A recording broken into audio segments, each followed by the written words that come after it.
masuk Miss. Serius? Iya.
Udah kan? Udah aku jadiin chorus.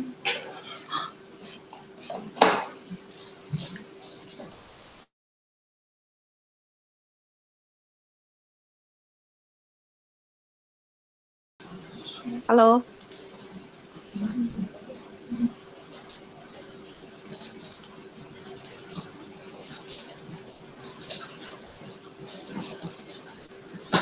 Udah kelihatan kan ya guys share screen-ku?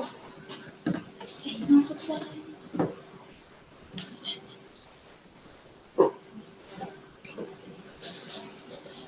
Halo Kak, sudah benar di sini ya? Oke, ya betul sekali. Mohon ditunggu ya.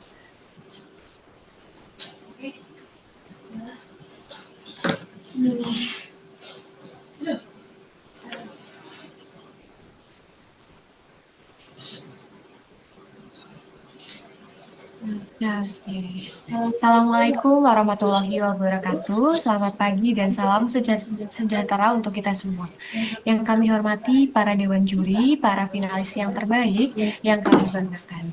Selamat datang di Grand Final Gajah Mada English Competition 2025.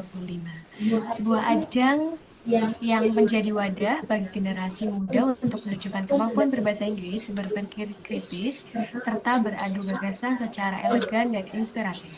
Saya Ara sebagai MC pada hari ini untuk memandu jalannya acara puncak dari rangkaian kompetisi yang diselenggarakan oleh Youth Space Innovation.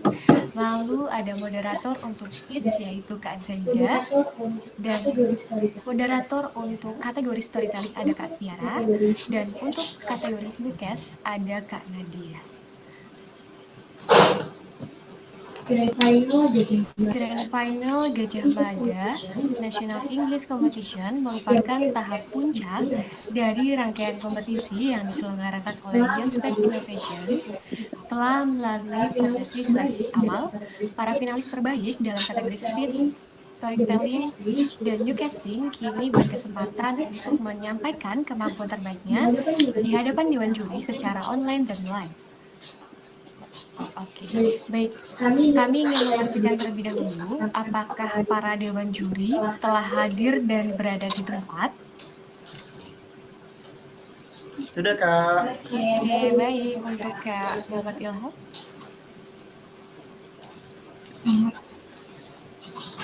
Oke, Muhammad Fahmi Idris ada.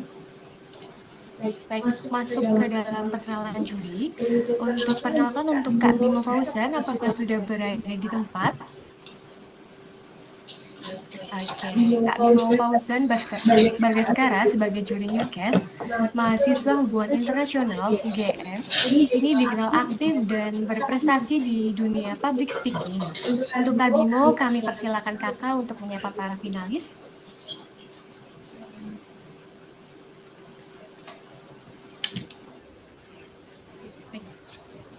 Baik. Kak Bimo.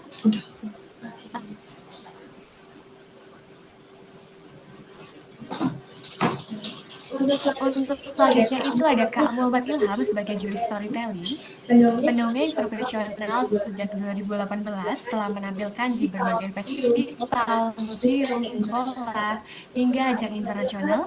Untuk Kak Muhammad Ilham, kami persilakan untuk menyapa para finalis. Halo semuanya. Halo, Suaraku Kak jelas ya? Halo Kak Ilham. Halo. Jangan Bapak, panggil Kak aja. Oke. Untuk selanjutnya untuk Kak Muhammad Fahmi Idris sebagai juri speech, apakah sudah berada di tempat?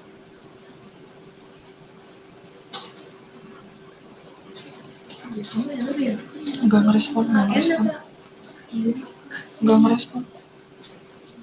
Halo, Kak Fahmi Idris gitu lagi aja.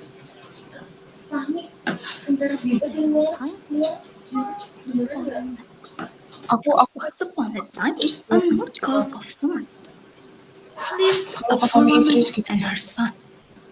The boy was called Malin Kunda. They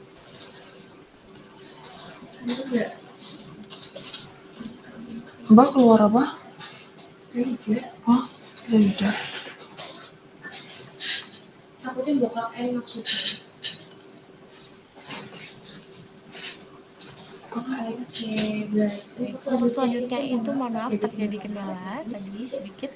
Oke, untuk selanjutnya itu Kak Muhammad Idris sebagai juri speech, English tutor Halo, yang telah selamat menghasilkan lebih dari pagi. 100 siswa dengan metode interaktif untuk meningkatkan komunikasi dan public speaking. Untuk Kak Muhammad Fahmi, kami persilakan Kakak untuk menyapa para finalis. Halo, selamat pagi semuanya.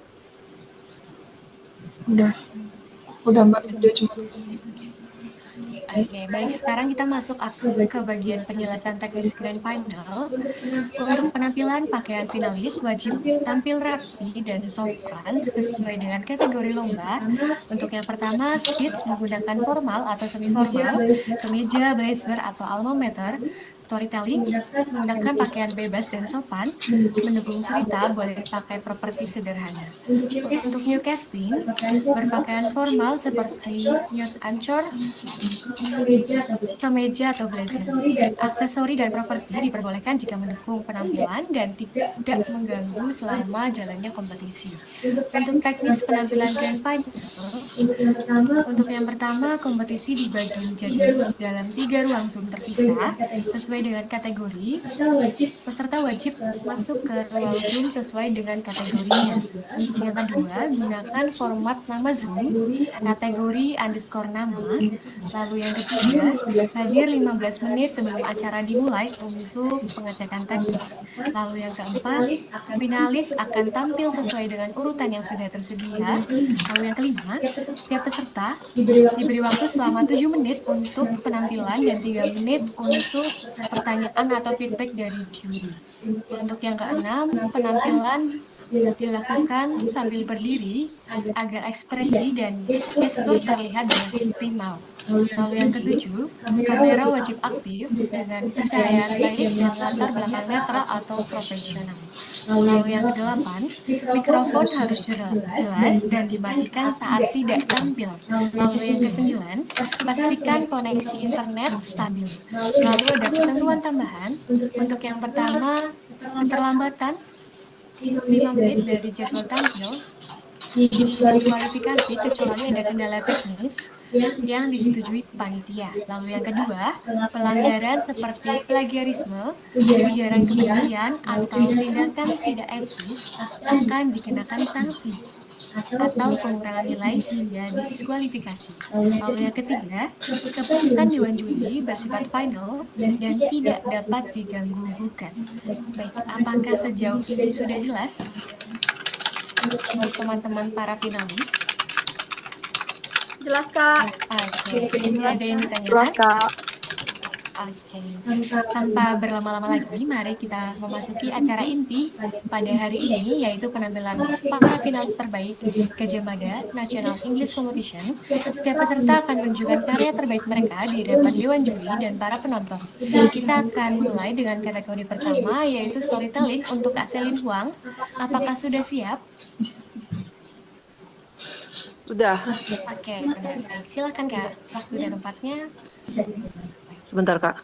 Oke, Setting kamera.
Oke.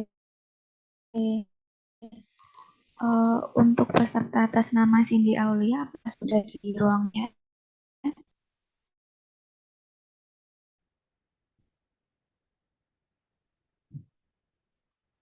Halo.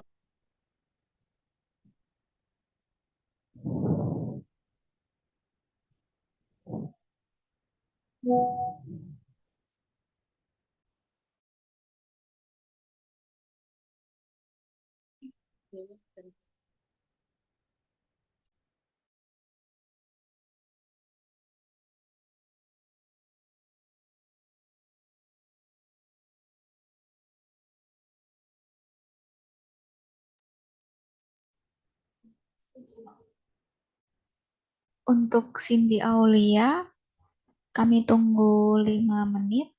Apabila tidak merespon, kami lanjutkan ke peserta selanjutnya.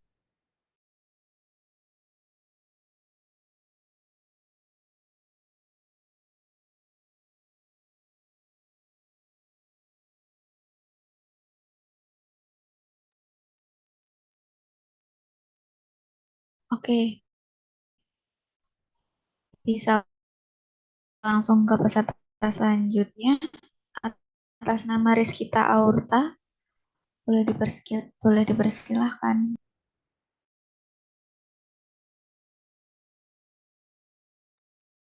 Untuk peserta atas nama Rizkita. Untuk ruang Zoom-nya ada di mana ya, Kak? Untuk speech di speech ya, Kak.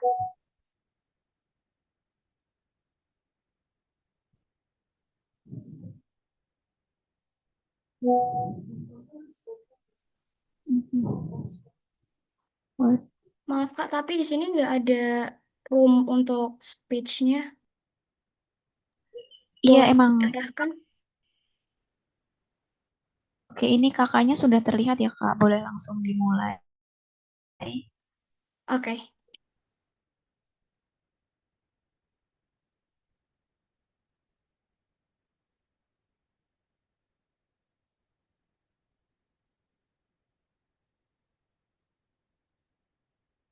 It is a country with competent leaders, qualified individuals, and competent government. But sadly, it hasn't described our country yet. So it makes me wonder, how can we make Indonesia just like what we've always dreamed of? Well, you might answer, no, it's impossible. But you know what? Let me change that mind.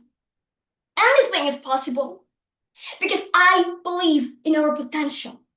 Not just as individuals who can think wisely and critically, but as a generation ready to contribute to building a better country.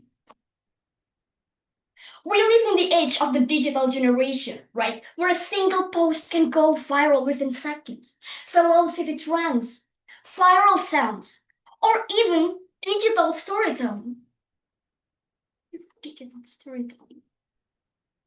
See, this proves that technology is not just a tool. It has become our most powerful stage to influence, to inspire, and to mobilize for the better good, especially for building their political awareness. Let me tell you a story. When I was in senior high school, during a class on how our governments work, my friend was scrolling on his phone. But you know what? He wasn't just scrolling though. He made a velocity trend. So ironic, right? And then my teacher woke up to him and asked, could you please explain the concept we just discussed? And it was just like so panic. He couldn't even mention our third president's name. He knew how to make velocity trend, but he didn't know the most basic things about our country. And that moment hit me. How can we be so outdated with trends, but so outdated with our own democracy? This is what we face today. Many of us are digitally skilled, but politically blind. We know how to build following course, yes, but we don't know how to build a future. Well, this isn't just a shame. It's a danger. Because political awareness is not just a boring civics lesson. It's the critical lens through which we understand our world. It's understanding why that new regulations impact your family's business. It's analyzing how a new candidate's promises stack up their track record. So, political awareness is not just about tearing down institutions, but to ensure that we have qualified future leaders. So this is our challenge right now. This is our role as the next generation of leaders. How do we bridge this gap? How do we turn digital fluency into democratic voice? And to do that, there are something that we need to do. And those are, first, promote digital literacy. Teach young people to fact check, verify information, and to fight hoaxes. Second, encourage their critical engagement. So instead of just liking and sharing, we must learn to ask, why does this issue matter? Third, I want to ask all of us to use your social media for advocacy.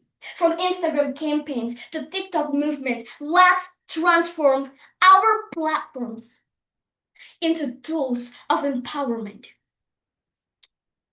And fourth, collaborate with communities and government programs. Because sustainable change requires both online and offline action. And if we keep doing this, I believe that our country might be as good as any developed nation, and maybe even more. Because political awareness is not just about choosing sides, but choosing a future. Last but not least, I invite all of us to reflect. Let us be the generation that turns a hashtag into a movement. Let us be the generation that turns a viral video into a voter registration drive. And let us be the generation that transforms digital noise into a democratic voice. Thank you.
Oke, eh,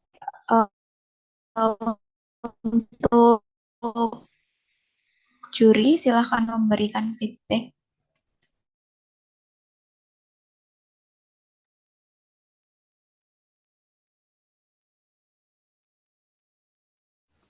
Okay, thank you for having me.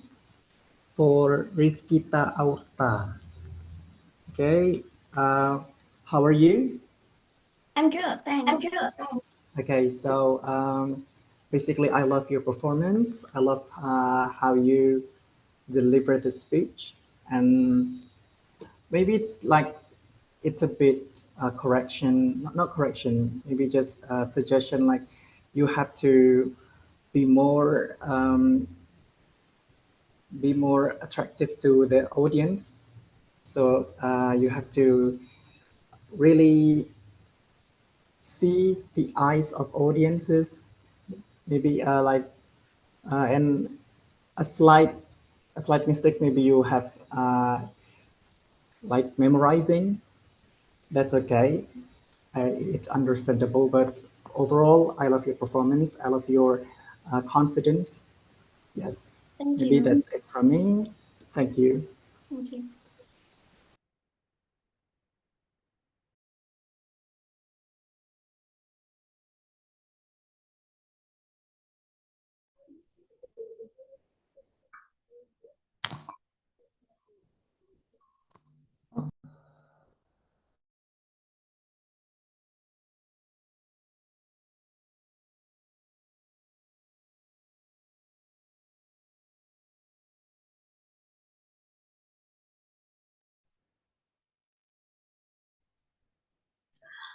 Oke, untuk selanjutnya,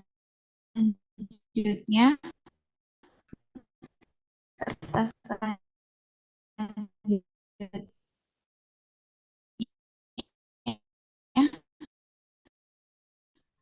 untuk Kak Mercy Arifah, apakah sudah ada di Zoom? Sudah, Kak.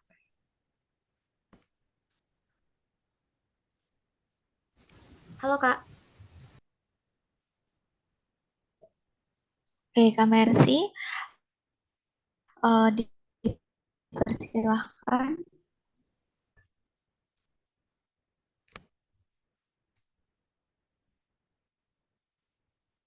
Mohon maaf, Kak, kameranya agak nge-lag ya.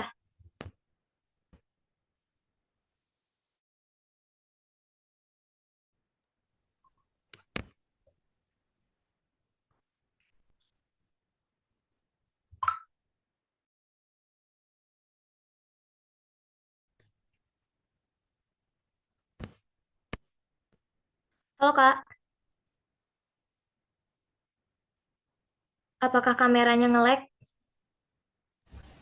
Bisa langsung mulai nggak apa-apa? Iya, Oke, baik. kalau Kak suaranya masuk.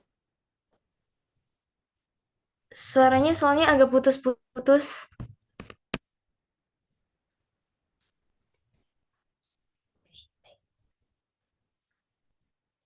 Honorable judges,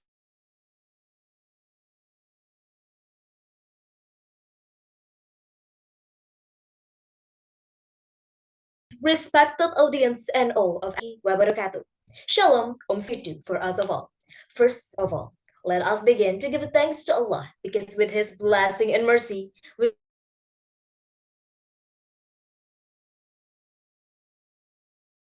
can be here together. Secondly, Sallallahu Alaihi Wasallam, who brought us from the darkness into this bright modern era that we're living in today. And let me start with this. Before I begin, I want you to think of one young person that you truly admire. Maybe it's a friend, a sibling, or even just yourself.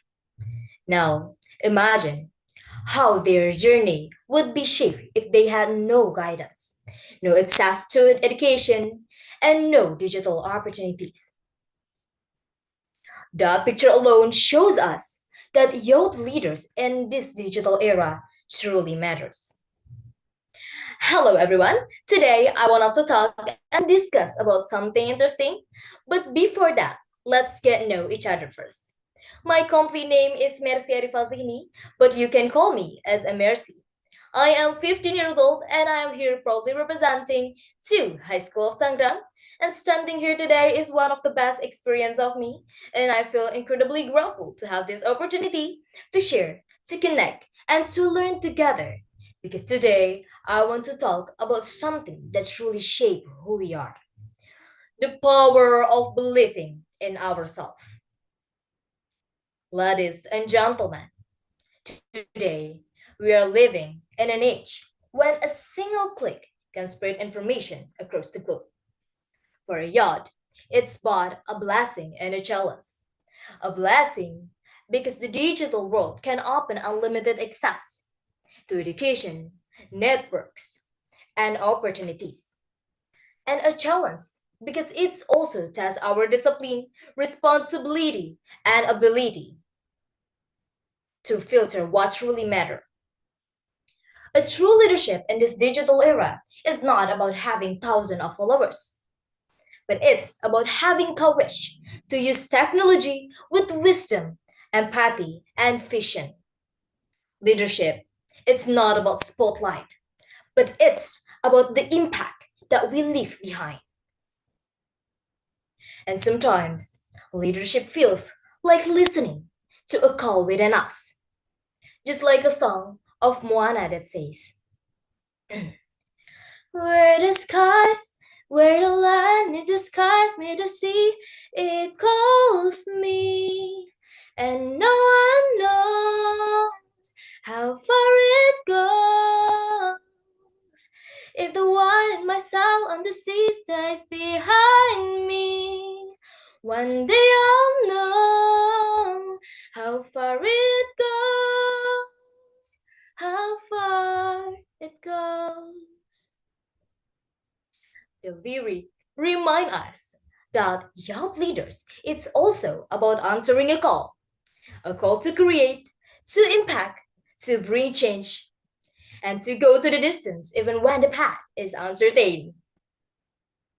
Ladies and gentlemen, leadership begins when we already dare to listen to the inner voice, and when we already believe that our small action can turn into the great waves of change. But here is the truth. Leadership is not just about solo journey. It's not just about me. It's not just about you. But it's about we. It's about us. In the digital era, our strength as a young leaders lies in collaboration. Together, we can amplify our voice, inspire movement, and transform challenge into opportunities. The world doesn't need perfect leaders, but the world needs authentic leaders who care, who listen, and who act. So, being leader in this digital era is not only about using technology, but it's also about daring to follow a call with wisdom, empathy, and courage. Because at the end of the day, leaders is not about title, but it's about influence. It's not about power, but it's about purpose.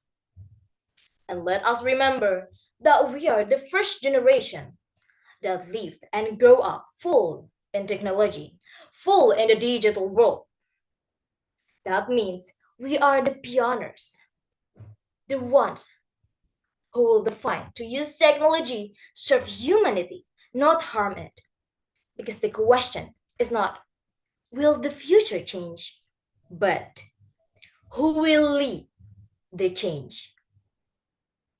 Ladies and gentlemen, before I end my speech, I want to ask you some question for a little favor. Please close your eyes for a moment. Imagine yourself 5 years from now. Where are you standing? Who's standing beside you? And what kind of person have you become? Now you can open your eyes. Something that you've just imagined is not just a dream. It can be a reality if today you choose to believe in yourself, to keep learning, and to keep growing, because the world is waiting for your light. So let's not just talk about change, but let's be the change. Ladies and gentlemen, maybe that's all the information that I can give it to you. Last, I want to end my speech with one quote. As Engineer Sicardo once said, give me 10 youths and I will shake the world. Let us be those youth ready to lead, to innovate, and to create a better future for us all. Thank you, everyone. Once again, thank you for all your attention. And wassalamualaikum warahmatullahi wabarakatuh.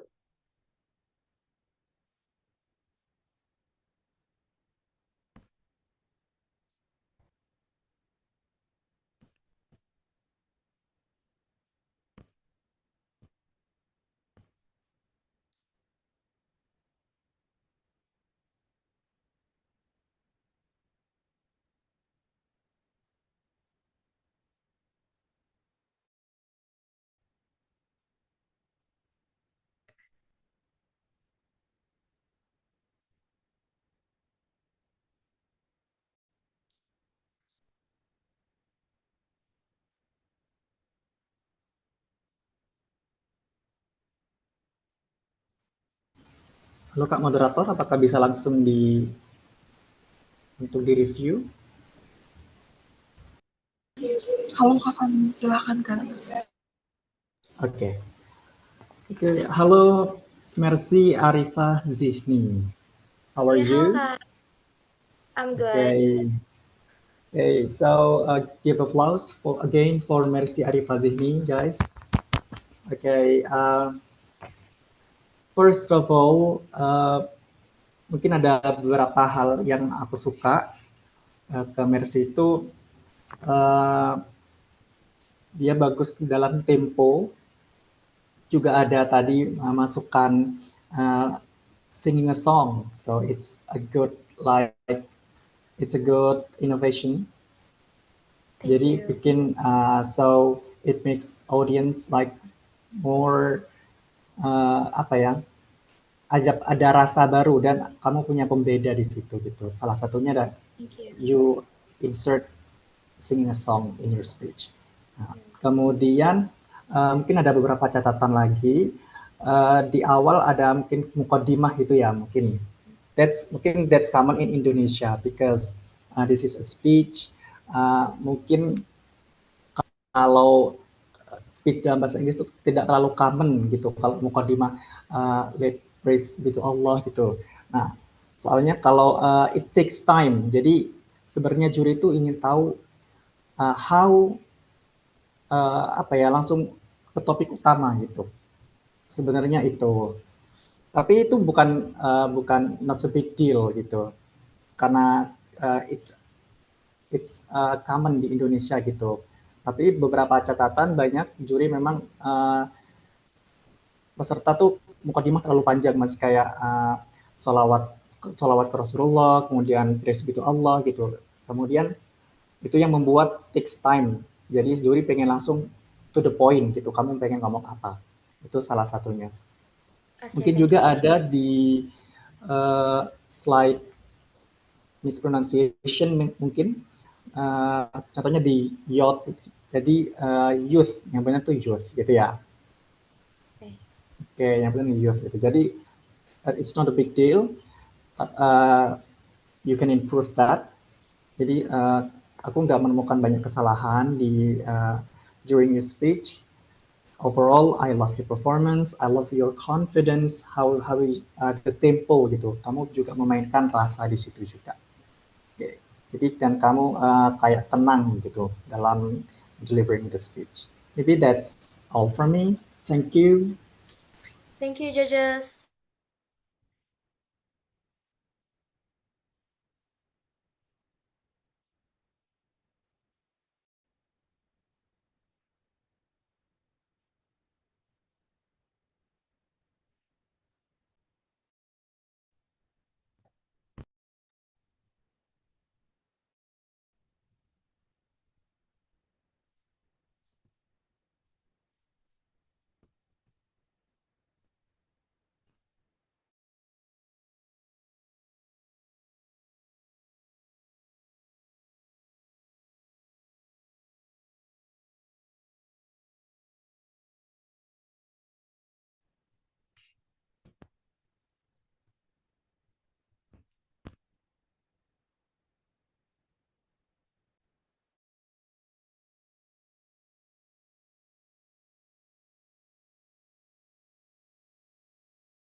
Baik, kepada Saudara Farel Seven,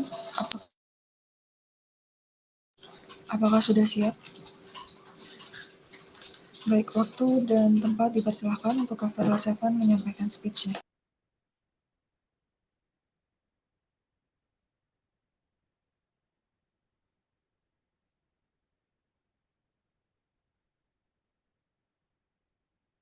Have you ever wondered how small and compact things such as cell phones can shape our future?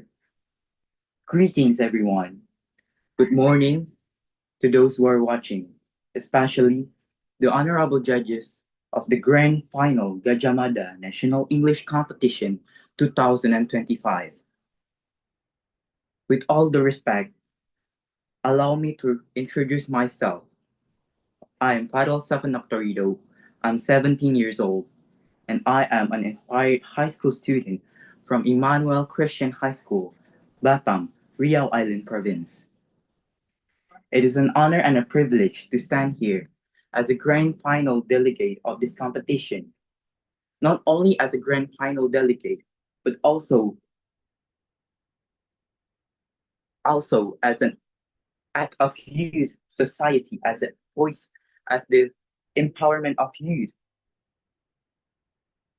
In this digital era of life, we all must be aware now that the power of cell phones can bring is more than enough to destroy our future. It's like a double-edged sword that the fate is lies beyond our own choices, our own voice. The digital era has more impact than the past, the history, because we carry history, we also shape our future. Therefore, it is an honor and our privilege to be youth leader who cares for the future and what lies ahead. These powerful cell phones in one click can bring a controversial and awaken a controversial issues with just one click that bringing back impact negativity towards the other youths and consumed by negativity and fear. This is where we need to act now as a youth who have the power, who have the knowledge to fully use digital technologies and guide them, those who are the elders that lies before us, to fully right teach them and bring a foundation to them to fully use, to know, and to teach us how to use technologies. Because without them, we aren't able to be us like now, the youth of Indonesia, the youth of our future. I personally use myself I personally use social media myself as a foundation to the voice, to bring awareness, to reach awareness about the future that the youth need to act now because we're the mentor of the next generations. We are the future leaders that's taking power and advantage on making and shaping our future. Therefore, if we don't act now, it's not gonna happen. If not now, then when? When we're gonna act? This is what I bring to the youth worldwide because many youths use their spare time only doing what they like, but not focusing on what lies ahead. We need to have a critical thinking of youth that's focusing on what ahead, not what lies beyond. It is important also to realize what's beyond because in order to shape our future, we must know that we need to learn history first to minimize we're failing and we're falling into the same hole again as the elderly does. Therefore, it is an honor to stand here as a voice for the youth that gave an opportunity to speak as a worldwide community. Therefore, I'm Farah Torrido. Let us be the young generations who leads not just with clicks and hashtags, but also with wisdom, empowerment, and action. Thank you.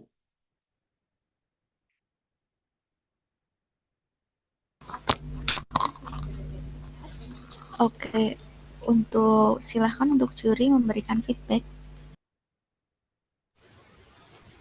Oke, terima kasih. Halo Farel. Hello. How are you? I'm amazing. Okay. Okay. First of all, what do you think about your performance? I personally think I could do better, but I'm enough with what I am right now. Okay. So you have to be grateful of what you've done. Of course. Maybe I have a notes. Make a notes for you. First of all, your penyampaiannya bagus, gitu. But maybe some notes. I think you need to be firm, gitu. Jadi lebih tegas Bukan karena kayak tadi penyampaiannya Farel tadi let's make a move kayak kurang gitu, kayak give more energy to that, and then be firm with that gitu, with your words gitu. Jadi tadi contohnya kayak mari kita berubah, let's change our nation, tapi itu it seems like flat. So apa ya, tambahkan energi aja gitu. Jika kamu pengen ngomong satu kata, nggak semua kata harus ada tekanan. Jadi ada beberapa kata yang harus ada tekanan gitu. Biar apa ya? Biar feel-nya tuh kerasa juga audience gitu. Jadi kamu tadi penyampainya lebih sedikit menghafal daripada you delivering the speech gitu. But that's okay. Tapi for like semuanya lancar, tapi cuma tinggal like feeling and you have to be firm gitu, tegas dalam menyampaikan what you are to speak gitu.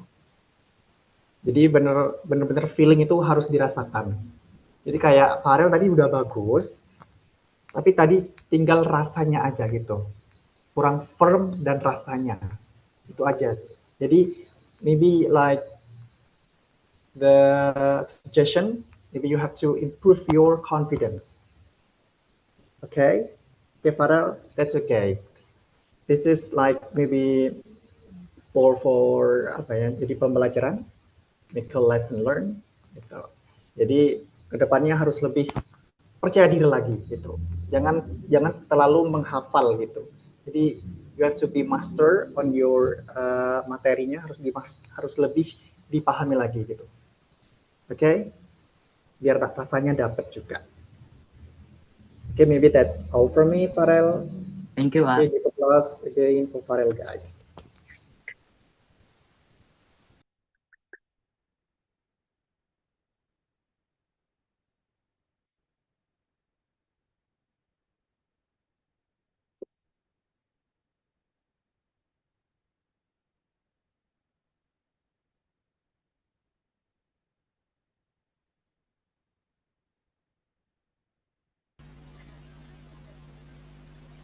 Oke, terima kasih Kak Farel atas penampilannya.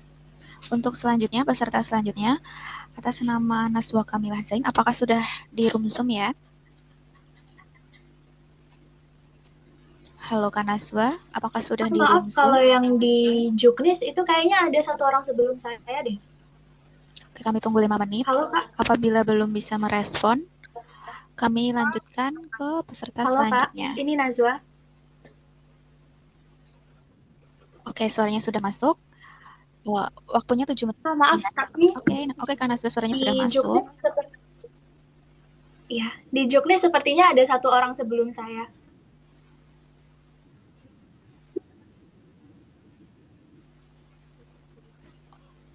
Oh iya, maaf. Terlewat untuk nama peserta Kak Zalfa, boleh dipersilahkan. Mohon maaf Kak Naswa, mohon maaf Kak Zalfa. Oke, silahkan Kak Zalfa, apakah sudah ada di room? Sudah Kak. Oke, dipersilahkan, waktunya 7 menit ya Kak.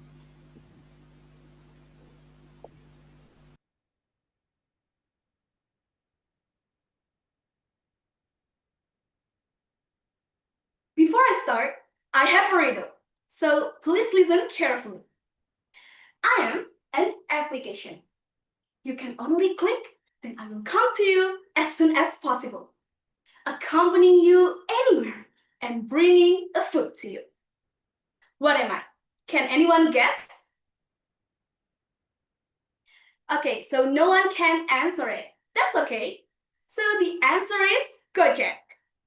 I'm sure some of you are curious, like, why Gojek? Assalamualaikum warahmatullahi wabarakatuh. Shalom, Om Swastiastu, Namo Buddhaya. Good morning, the honorable judges and my dear friends. A warm greetings to all of you. First of all, let me introduce myself. My name is Zelva Kailuna Sukarpambayun, and I'm from Senior High School 1, Purwokerto. Today, I will bring you to become an awesome person. I think all of us know about this application, right? Since COVID-19, Gojek has been accompanying us, especially in ordering food. Gojek's impact lies in its ability to transform everyday digital tools into platforms that empower young people. Do you know Nadiem Anwar Makarim? Yes, he is the founder of Gojek. And do you know how old he is when he starts to make Gojek? 25 years old. How young he is! He braves to take a big decision, making a solution, which is not only for him, but also for the transportation in Jakarta. So, can you imagine how awesome he is?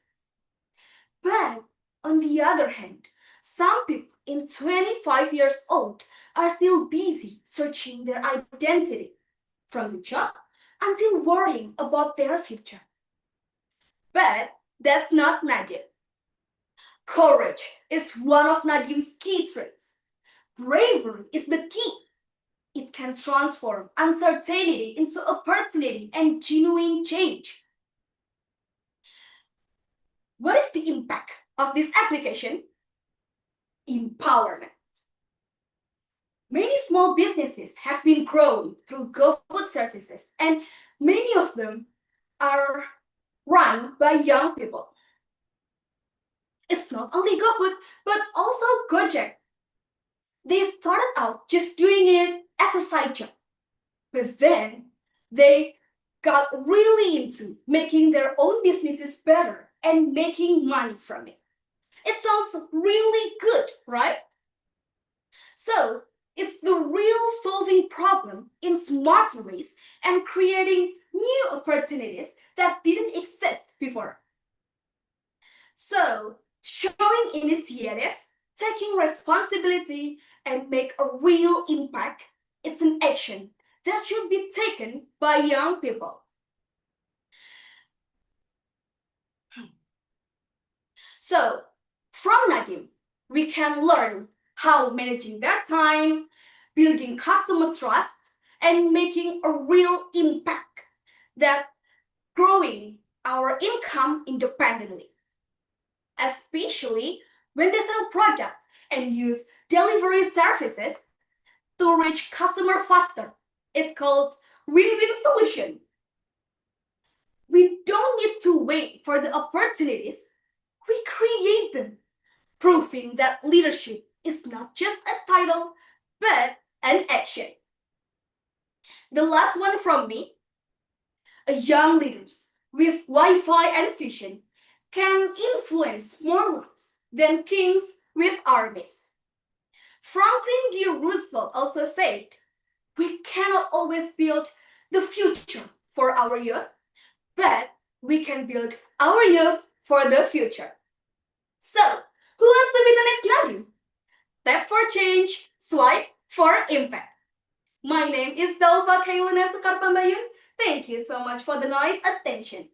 Wassalamualaikum warahmatullahi wabarakatuh. Shalom, Om Swastiastu, Namo Buddhaya.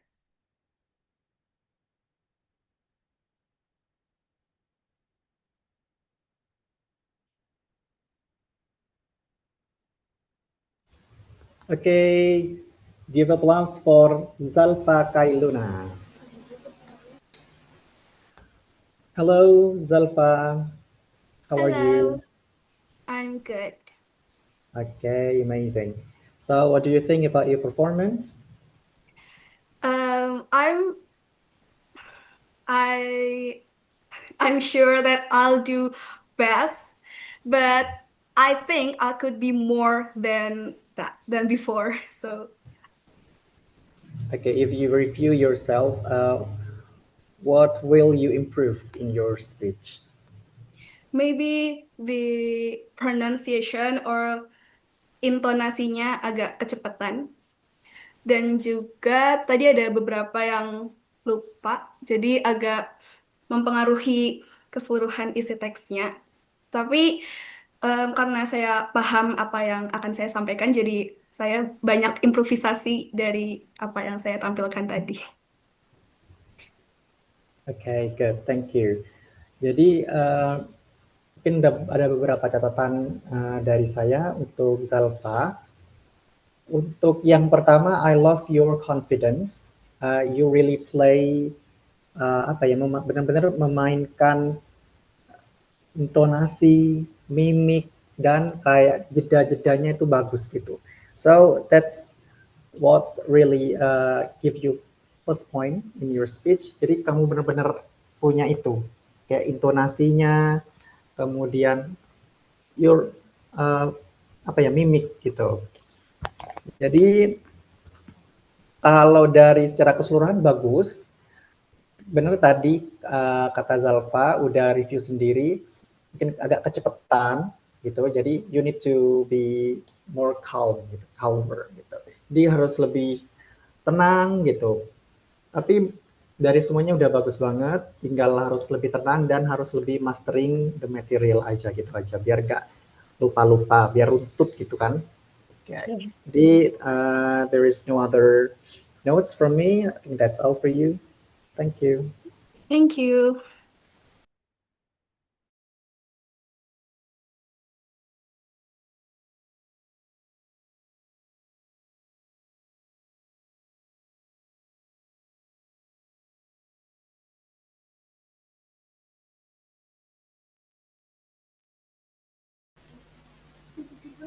Oke, terima kasih Kak Fahmi atas feedback-nya. Untuk selain, apakah sudah ada di room ya? Sudah, Kak. Peserta atas nama Naswa, apakah sudah di room? Sudah, Kak.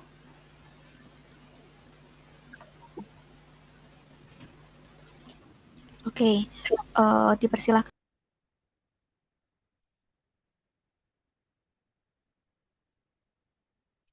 Apakah sudah bisa dimulai? Okay. Good morning. Good morning, everyone. So, as you can see right here, I have a piece of paper with me. A blank piece of paper.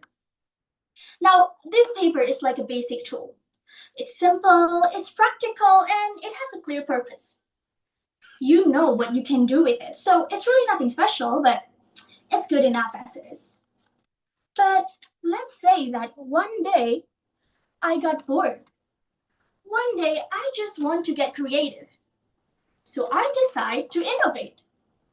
I decide to make something out of this. I decide to fold it into something else. Make it more exciting. Make it look cooler. Just like this. Do you guys know what this is? This is a paper plane. So it looks way more interesting, right, than the blank paper that I just showed you? It looks more dynamic. And even better, it flies. Well, kind of, but still, it still looked more interesting than the blank rectangular shape of paper that I just held earlier. Now, let me ask you, do you think my innovation could really benefit anyone in any way? Does that paper plane serve more purpose than when the paper was just, well, a paper? Well, everyone. In truth, what I just did was taking something completely functional and turning it into something less practical just because I can, and just because I want to make something new out of it. But really, now the paper cannot be used in its usual form. It can be used in the way that it's meant to be used. You can no longer write or sketch on it, and now the main objective of a paper is completely lost, even though on the surface, it looks more dynamic and more captivating. So, ladies and gentlemen, that demonstration is the heart of what I want to talk about today, and that is ethics and innovation. So, I myself often find myself wondering what people from decades ago, let's say from the 50s or for the 90s, would imagine the year 2025. I mean, I know it's a bit silly and a bit random, but aren't you also curious? We live in the same world, but it's really different era. Right now, we live in a world where technological advancement have been going really rapidly, and almost everything is done digitally. When I go to school, I notice my friends no longer carry books. They write on their digital note-taking apps. When I go to restaurants, I notice no one brings cash anymore. Now money moves in a virtual form and we're becoming a cashless society. And even what we're doing now is a fit example of this idea. Work meetings, school, and even competitions can now be held online through video conferencing apps. See, those are only 3 examples, yet we can already see how humanity just never stops innovating. Humanity never stops innovating. And we also celebrate innovation, and rightfully so, because new ideas equal new solutions, right? Well, in an ideal world, that would be correct. However, our reality says otherwise. Some, if not most, innovations today are created merely for profit, for shock value, or even for the sake of novelty without thinking of the long-term consequences. And innovations without purpose could be empty. Now, empty innovations could lead to a waste of resources, just like what I did with the paper plane.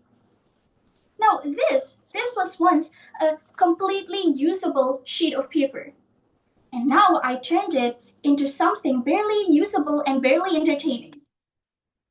So, when we innovate without prioritizing necessity, we risk turning tools into trinkets, we risk turning things that could have been made helpful into a short moment of fun. On the other hand, innovations without ethics can be dangerous. For example, AI. AI is something that is promised to solve complex problems because it can make us down to our creativity and even autonomy. So people say that AI can diagnose diseases, it can write your essay, it can create your art, but also it can replace you. It can replace you as humans. It can replace human labor, and also it can create biases. And this is where ethics need to enter the room. Clear regulations and boundaries need to be considered before activation of any AI. Because we must ensure that technology is a tool for empowerment and not instruments for exclusion and control over humans. So, ladies and gentlemen, never stop innovating. I do not make this speech to stop you from innovating, to stop you from pushing your creativity.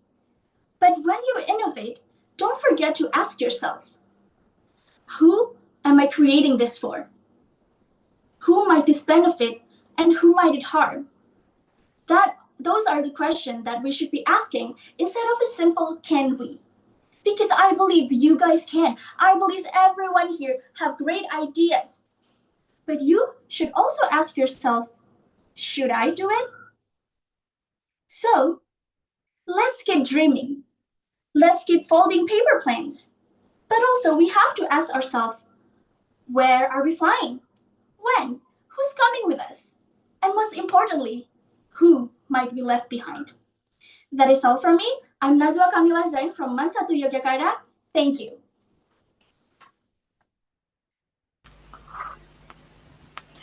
Terima kasih Kak Naswa atas penampilannya. Boleh pemberian feedback dari juri.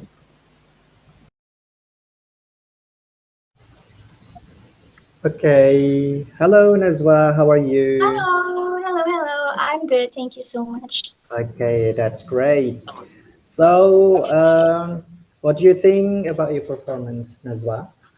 I think I did pretty good, and it was like what I expected. However, I feel I can still do better than that with the pacing and everything. But so far, I think I did pretty well. Okay, that's amazing. Something that I really like about your performance is you speak naturally, like natural gitu. Jadi nggak usah benar-benar nggak usah apa ya banyak energi, nggak usah terlalu banyak mimik yang harus diusahakan, tapi you speak natural, but yes it's impactful gitu. Jadi good property tadi kayak pakai pesawat itu salah satu apa ya plus point juga. Kemudian you have a good intonation. Jadi bagaimana kamu naik turunnya nada, bagaimana harus nada tinggi, nada rendahnya begitu, Pak. Bagaimana harus Anda bertanya. That's really good. Kemudian space kayak jedanya kamu juga you really good at that gitu. Jadi I have no like many I've no apa ya, nggak punya catatan yang buruk banget gitu, nggak ada sih buat Nazwa. Mungkin yes, I really appreciate your performance for delivering this speech. It's good and it's naturally amazing. Yes, that's good. Thank you very much. That's really nice of you to say. And I'm really happy that my speech could be received really well from you and from other participants too. Thank you. And good luck to Okay. everyone.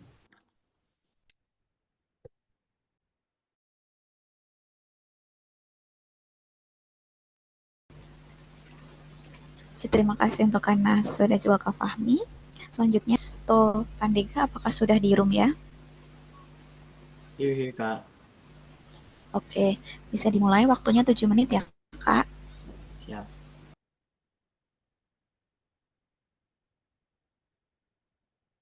Imagine this. You wake up in the morning and the first thing you touch is not your toothbrush. It's your phone. You scroll, you like, and you swipe. And without even leaving your bed, you've already been influenced by an algorithm.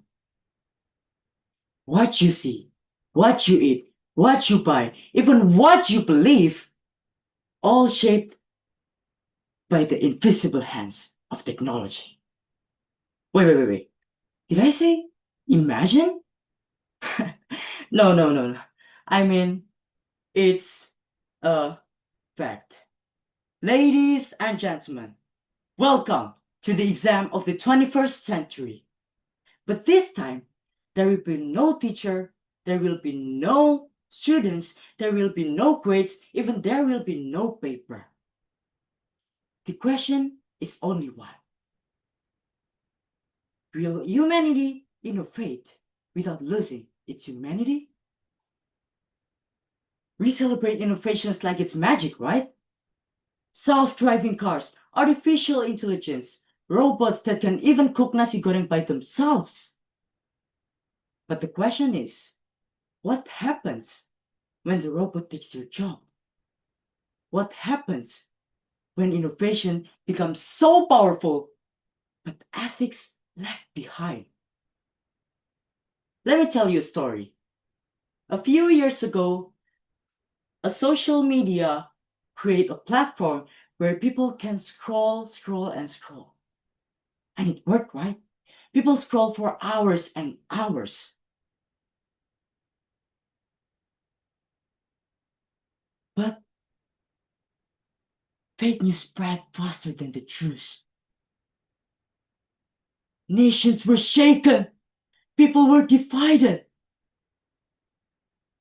Because innovation without ethics is like giving a child a sword. Powerful, but dangerous. And this is not just a story. In the United States presidential election, researchers found that automated bots played a huge role on the election. In Catalonia's referendum, bots bombarded one side with hostile messages and fueling angers. This is the battlefield of our time, not fought by bullets, but fight with algorithms. My fellow youth, we are living in a globalized world.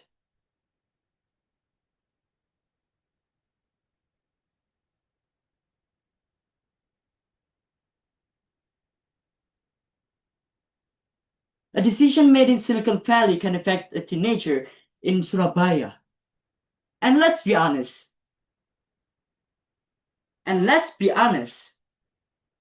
Have you ever planned to study for 1 hour and suddenly you scroll TikTok for 3 hours? Or you try to watch one video of YouTube and suddenly it's midnight and you just watch cat playing piano? Exactly. That's the power of algorithm. So here's the big question. Are you going to be the passive users? Or are you going to be the active guardians of innovations? Because innovations without ethics is nothing. But now you might be thinking, right? But Isaac, I'm just a student. What can I do? The answer? Plenty. Learn to use technology, not be used by it. Innovate with empathy. Help some people, not just focus on your progress. Because innovate can give us power, but ethics can give us purpose. Ladies and gentlemen, we are the generation that will decide whether innovation becomes a blessing or a curse. Whether you live in Jakarta, whether you live in New York, whether you live in Nairobi, our answer will echoes across the borders.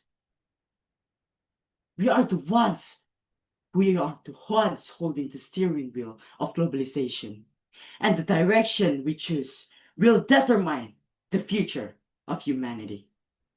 So let us innovate boldly, but let us also innovate responsibly. Because at the end of the day, a world that's full of innovation without humanity is failure. And when the history looks back to us, it doesn't measure our score by how smart our machines became, but how humane we remain. That is the true exam of the 21st century. I'm Isaac Cristo Pandega, signing out. Thank you.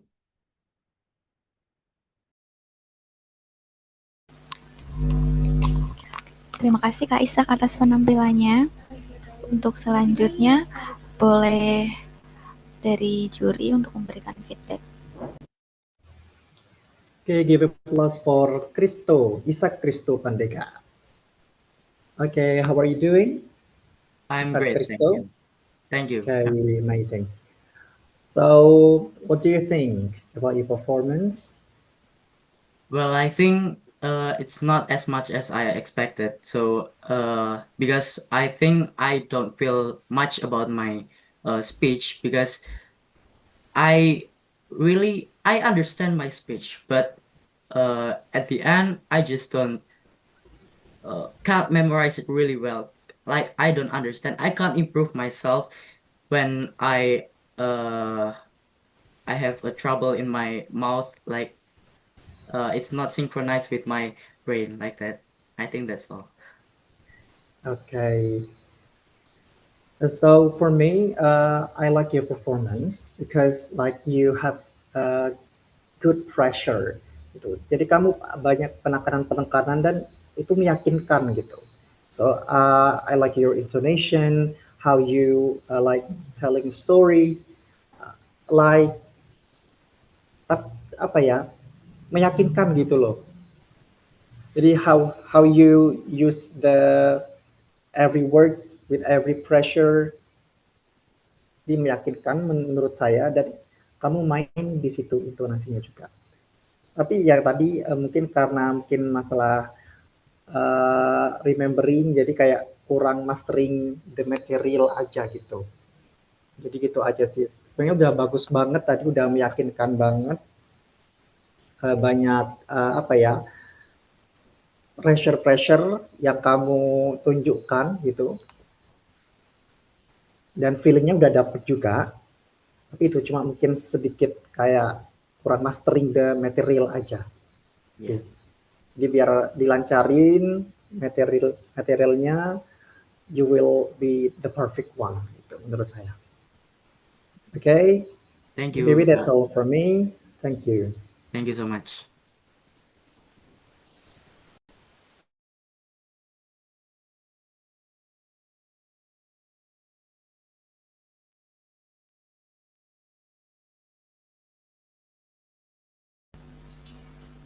Oke, terima kasih untuk Kak Ishak dan juga Kak Fahmi. Untuk penampilan selanjutnya atas nama ya. Hello, I'm here. Oke, halo Kak Sumayah, untuk waktunya 7 menit, boleh dimulai dari... Okay, thank you for the opportunity. Hello, I'm Sumaya Nabila Putri from Universitas Negeri Jakarta. Ladies and gentlemen, in this digital age, we have never been so connected, and yet never so misled. We drown in information, but we start fluttering. We count followers, but we lose true leaders. And that is my question. Will our generation remain silent consumers of trends? Or will we rise as creators of change? Because the truth is, youth leadership is not waiting in the future. It is happening now. One tweet can spark a revolution. One video can awaken millions. And one young person can rewrite the destiny of a nation. We are adaptable because the world changes every second. We are collaborative because the internet erases borders. We are innovative because in our hands, technology is not just a tool. It is power. But let us not be blind. The very platforms that give us power also poison us. Lies spread further than root, head travels farther than hope, and digital crumbs are given not to the voices, but to the loudest. Is this leadership? Is this the future we want? Leaders who trust algorithms? Leaders who bow to opportunity instead of principles? No! True leadership can never measure by likes. True leadership cannot be bought by followers. True leadership is defined by integrity, responsibility, and courage. The courage to stand alone when the crowd is wrong. So, what must we do? We must take back the narrative. We must redefine leadership in this digital era. Not as vanity, but as value. Not as popularity, but as purpose. Not as ego, but as empathy. Because if we do not lead with values, then we will be led by lies. My friends, we are not just users of the digital era. We are its authors. We are not just followers of trends. We are the leaders who can set them. We are not the feeder. We are the correction. And the time to lead is now.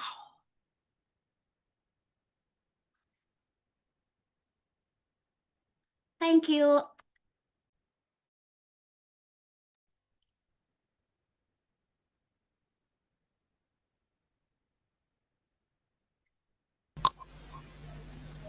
Oke, terima kasih Kak Sumaya atas penampilannya.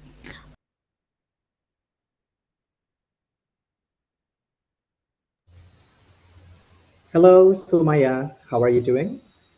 Hello, I'm very well, thank you. How about you, judges?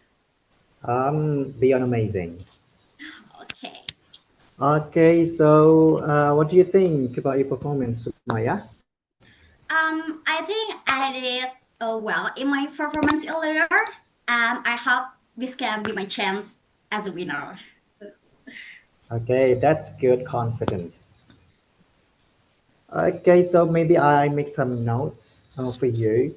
I like your expression.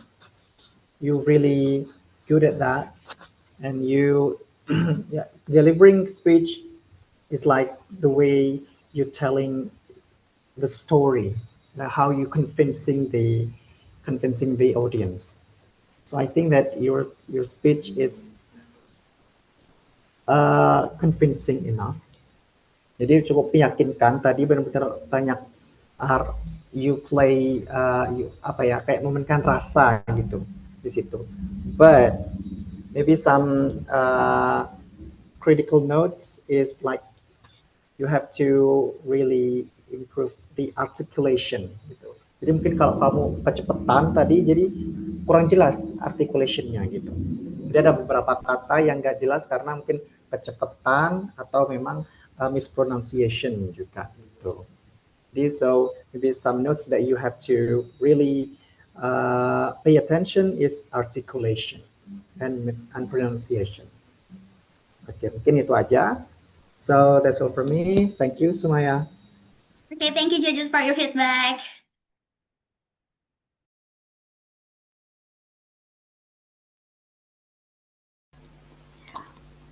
Oke, terima kasih untuk Kak Sumaya dan juga Kak Fahmi. Untuk peserta selanjutnya atas nama Adelia Hara, apakah sudah ada di Zoom ya? Ya. Oke, untuk Kak Adelia, waktunya 7 menit, dimulai dari sekarang ya Kak. Good morning, honorable judges, respected teachers, and my very young Indonesia. These days, one question keeps crossing my mind. Can we truly build future leaders without the foundation of strong education? History shows us that every remarkable leader was not only born with dreams, but also shaped by the lessons and values they get in the learning journey. Education is the bridge that turns potential into power and dreams into reality. Hello everyone, I'm Adelia Hara from Ipantek 5 High School, Tangerang Regency. Today, I'm honored to deliver my speech entitled The Role of Education in Shaping Future Leaders. Ladies and gentlemen, in a world full of challenges, corruption, intolerance, and inequality, intelligence alone is not enough. A true leader must have integrity, empathy, and resilience. Education cultivates these values. From the classroom to community service, young people learn that leadership is not about power, but responsibility. Remember one of Indonesia's most outstanding leaders, Professor B.J. Habibie. He was not born into luxury, nor instantly rise to fame. But he was a boy with big dreams who relentlessly dedicated himself to education. From Bandung to Germany. Through years of hard work, he became a world-class engineer and the father of Indonesia aviation. But beyond intelligence, what made him a true leader was his vision, integrity, and decision to always put Indonesia first. As Habibie said, leadership is not about power, but about setting an example, and education is the beginning of it all. Today, we live in an era of artificial intelligence, rapid technology, and global competition. Leaders of the future must memorize knowledge and know how to question, analyze, and innovate. Education trains us to think differently, to find solutions while others see problems, and to adapt in the face of change. Leadership potential is not limited to those in big cities or privileged schools. Somewhere in a small village in Indonesia, there may be a child with the vision to change the world. They need access to equal education so that their talent is not buried by circumstance. Equal education ensures that leadership is diverse, fair, and genuinely representative of our nations. Ladies and gentlemen, the future leaders of Indonesia are sitting among us today. They are not defined by their wealth, backgrounds, or grades alone. They are defined by how education shapes their vision, courage, and character. Education is not only about preparing us for a job, it is about preparing us for lives, challenges, and leadership. Strengthening education means nurturing leaders who guide Indonesia toward justice, innovation, and global respect. Because when education empowers us, we are no longer just dreamers, we become leaders. And when Indonesian youth rise as leaders, the future of our nation will shine brighter than ever. With that spirit, I end my speech.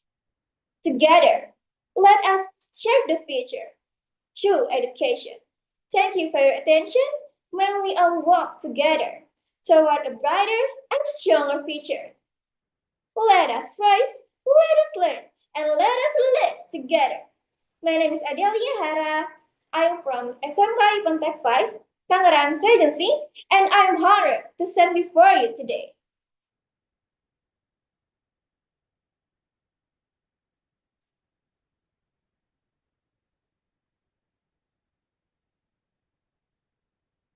Sudah, Kak?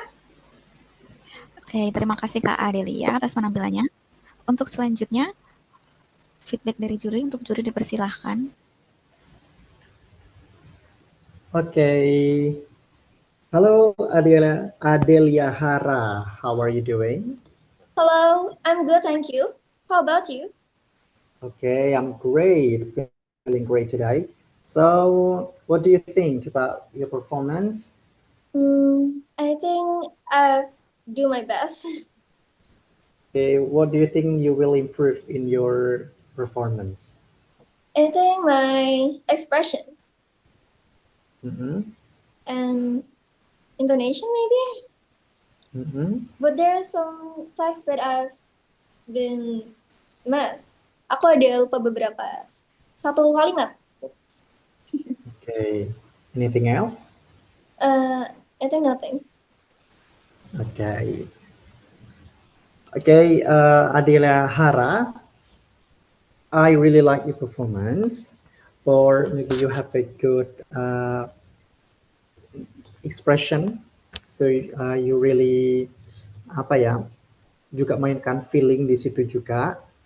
Kemudian gesture, gitu. Kamu juga bermain gesture di situ.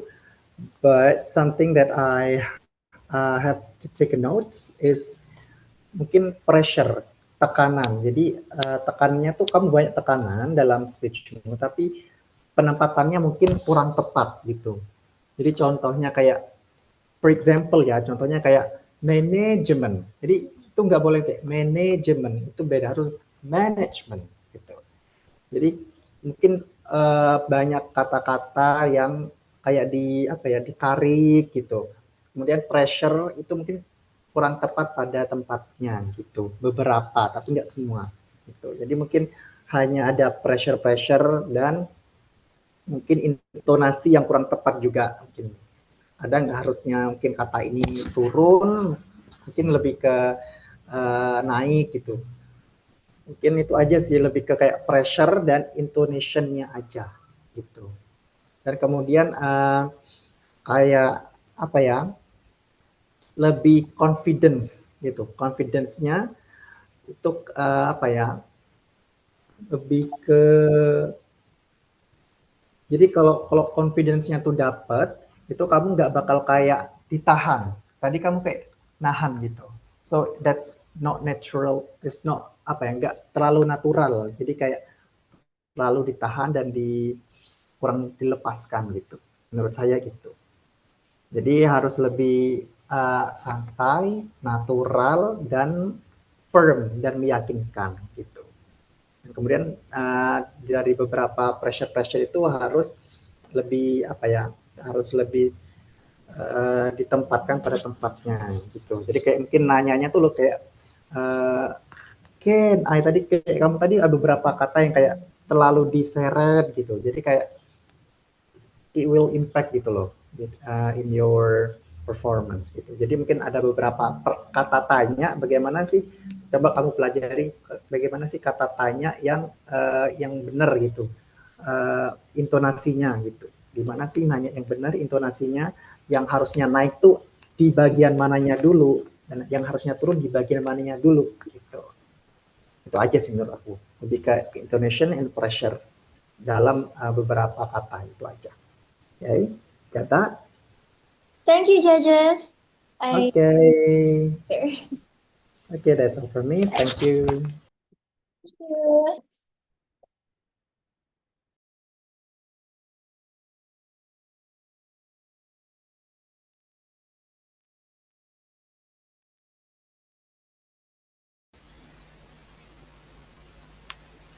Oke, terima kasih Kak Delia dan juga Kak Fahmi. Untuk selanjutnya, peserta atas nama Andi Rosi Rahmawati, apakah sudah ada di room? I'm here, Kak. Langsung dimulai aja ya, Kak. Oke.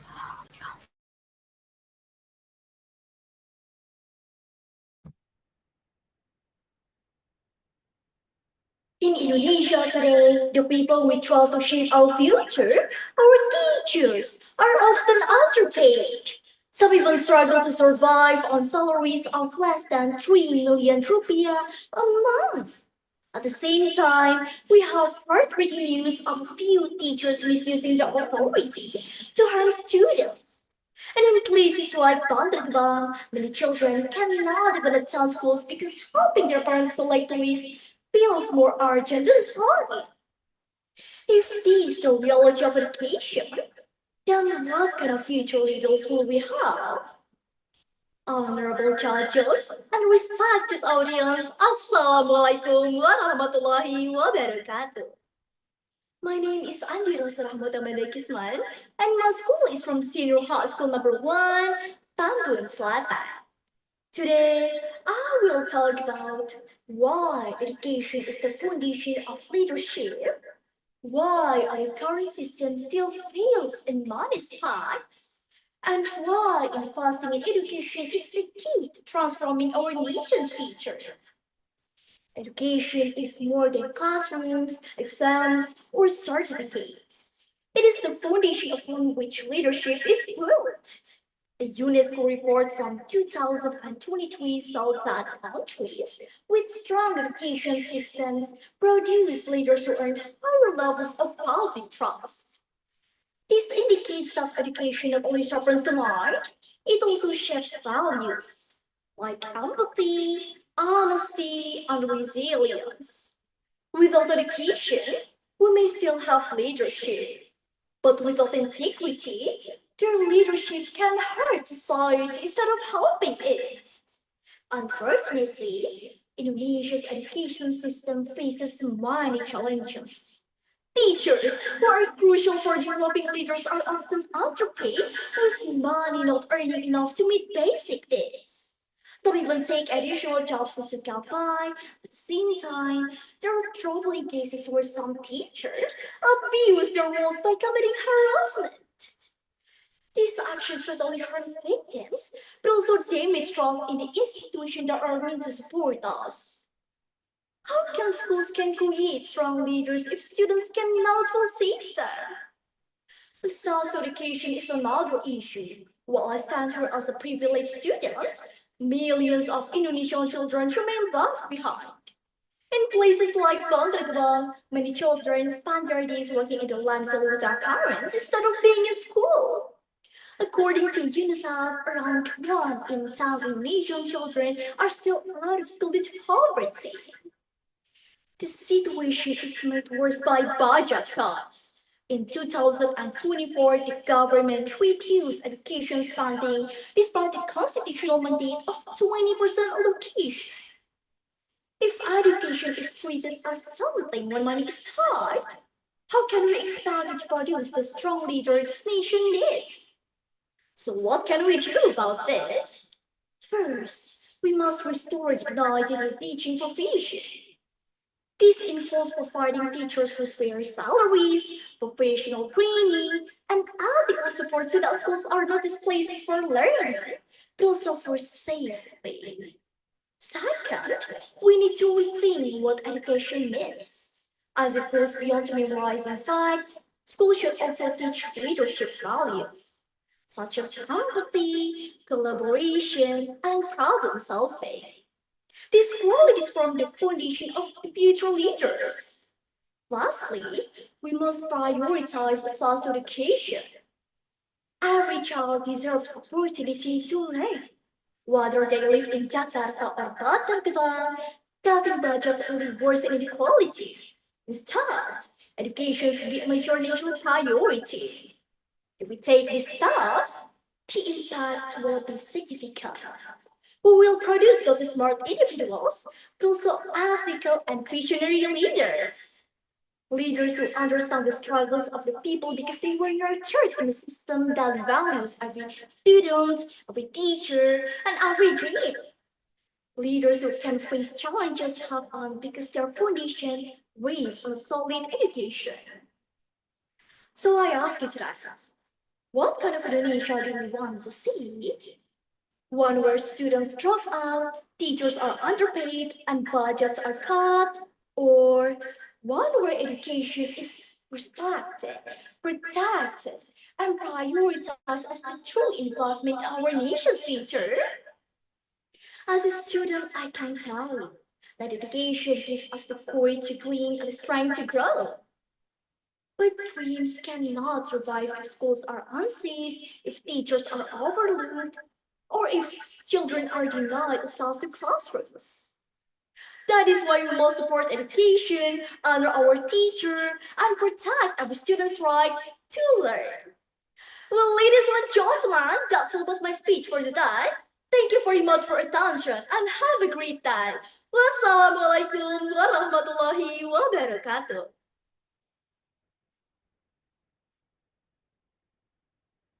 Wassalam.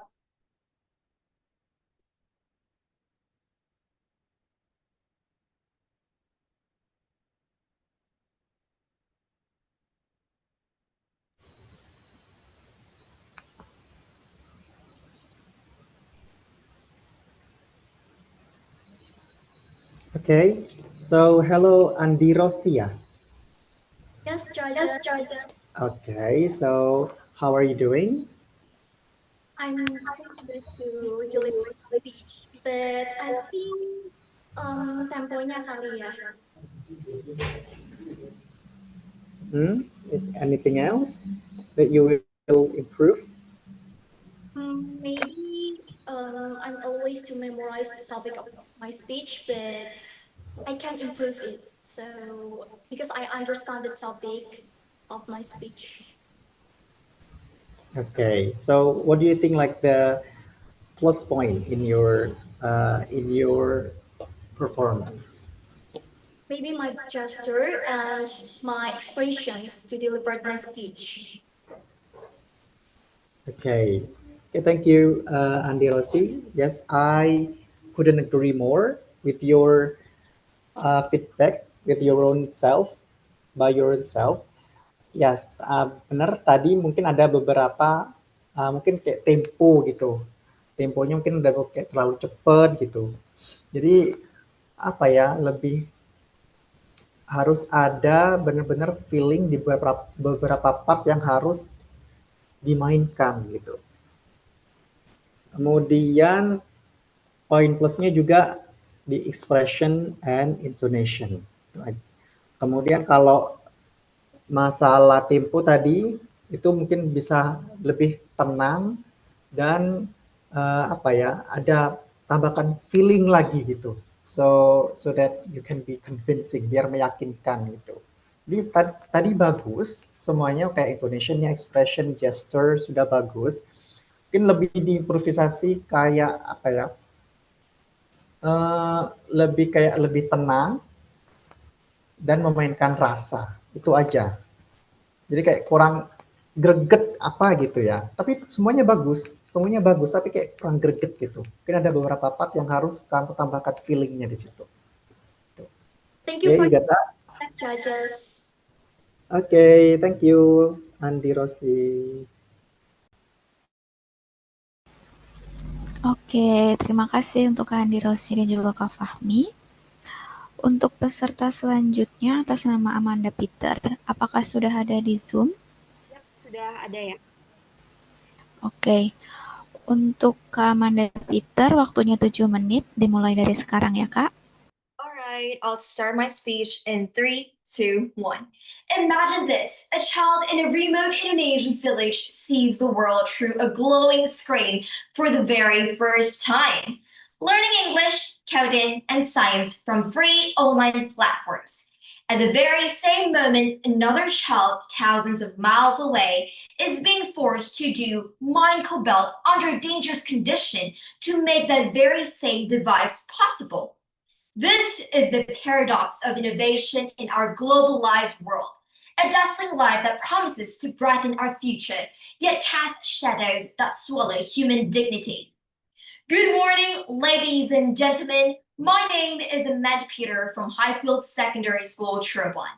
Today, I'll be sharing a speech that explores a question we often ignore. In this age of globalization, is innovation truly a blessing, or could it also become a beautiful disaster? Innovation is celebrated at the heartbeat of globalization. From artificial intelligence to biotechnology, from financial technology to green energy, we applaud human creativity like never before. But here lies an uncomfortable truth. Innovation is never neutral. It always comes with a question. Not just can we create this, but should we? We often equate innovation with progress. Self-driving cars, instant delivery, virtual classrooms, all sounds like the symbol of a brighter tomorrow. But is it really progress for everyone when artificial intelligence replaces workers without preparing them for new opportunities? Is it advancement or unemployment in disguise? When social media connect billions but spread lies and hate faster than truth and kindness, is it innovation or simply a digital wildfire? And when fast fashion app let us buy cheap clothes in second, but leave rivers polluted and workers exploited, should we still call it progress? Innovation without ethic is like a fire without control. It can warm our houses or burn our forests to ashes. And globalization only makes this fire spread faster. A decision made in Silicon Valley can shape the economy of Jakarta. An algorithm designed in Beijing can influence election in Europe. Ethic, therefore, is not an optional addition. It is the very foundation, the source code of innovation. Without it, we are building a skyscraper on sinking sand, tall, impressive, but this time to collapse. We can see this clearly in the world around us. Artificial intelligence create arts, but often stealing from artists without consent. Renewable energy promises a green future, but the mining of rare earth mineral poisons pure communities. Social media helps teenagers in Indonesia build a business while driving another teenager elsewhere into depression from cyberbullying.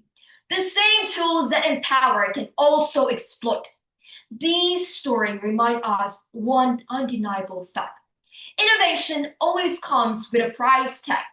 The only question is, who pays it? If we want innovation to truly serve humanity, then solution must be built into system. First, government and company must embed ethical guidelines into every stage of innovation. Just as food and medicine follow strict safety standards, technology must follow global standards that protect human dignity. Second, education must evolve. Schools should not only teach young people to use technology to ace their grades, but to question it. Imagine digital literacy classes that empower students to spot misinformation or coding lessons that include discussion about ethics and human impact. Innovation without empathy is incomplete. Finally, youth must claim our seat at the table. We cannot wait for older generation to solve the dilemmas of a digital age they barely understand. From grassroots activism to startup innovation, we must champion projects that balance progress with fairness, using blockchain for transparency or AI to empower small farmers rather than to replace them. Ladies and gentlemen, innovation without ethic is not a progress. It is a beautiful disaster waiting to happen. As young leaders in this globalized world, our responsibility is not only to imagine flying cars, robotic doctors, or AI classroom, but to ensure that these dreams are anchored in justice, dignity, and sustainability. Let us be remembered not as the generation that invented everything but lost our humanity, but as a generation that proved ethical intelligence is the greatest innovation of all. Because in the end, it will not be the brilliance of our technology that define us, but the wisdom of our choice. So the next time we celebrate innovation, let us ask, is it just smart or is it also right? For only then can globalization truly be progress for all. Thank you, ladies and gentlemen, and have a good day, everyone.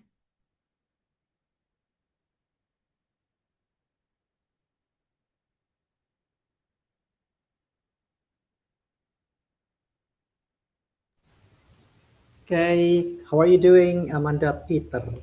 I'm good. How are you? Thank you very much. Okay, I'm very feeling great. Okay, so what do you think about your whole performance? I think for my whole performance, it was great. I did good on the diction and those kind of things, but yeah, sometimes it was really hard for me to control the pacing. Okay, so what do you think like you will improve? So far for the pacing, usually on the speech, on how I actually deliver the speech, sometimes it got very out of track because I'm really excited sometimes. And yeah, I speak very fast on my daily life as well. So this is like one of the things that I should actually improve on the pacing, because I know not everyone can actually listen to it clearly. And yes, especially when it is done through online or visual, some people, they have some connection trouble. So if I speak too fast, then of course everyone will, lose a bit of my words. And that's all for me. Okay, so what's on your mind about your plus point? Like what most outstanding? Actually, for my most outstanding or plus point is, of course, the way on how I show my expression and gesture. Not just that, I believe that my diction can actually improve on this kind of plus point, some several pronunciation and the grammar and those kind of things. Okay. Okay, so that's amazing. So Amanda Peter, I really like your performance. I Thank you very do much. really like performance because like the plus point is like you have a really good pronunciation, and then you have a good intonation, and you have a good pressure as well. Like gimana kamu pressure-nya itu di apa ya, tepat pada tempatnya gitu. Kemudian you are very convincing gitu. Jadi kayak benar-benar meyakinkan. So that is like the most important thing in delivering the speech. You have to be convincing gitu. Jadi kayak harus meyakinkan dimana kamu juga memainkan rasa juga di situ. So because I feel that, and then maybe some guys I couldn't agree more with you about too fast pace maybe. Yes. Jadi mungkin that's your style, that's good. But for audience mungkin ada yang terlalu cepat gitu. Jadi kamu harus ada beberapa part yang harus ada jeda, make people think gitu. Jadi buat orang-orang tuh tanya apa ya, memikirkan, masih memproses kan kamu ngasih pertanyaan, salah satunya itu cara biar penonton tuh ikut memproses apa yang kamu sampaikan gitu. Gitu. Mungkin lebih gitu aja sih, mungkin lebih ada beberapa piece, ada beberapa part yang harus kamu kayak mungkin berhenti sejenak, jeda untuk membuat audience think about your delivering speech gitu. Itu aja. Alright. So for whole performance, I really like it, and yes, I wish you the best. All right. Thank you very much. And it's an honor for me to be here. So good luck to you guys and have a good day. Thank you.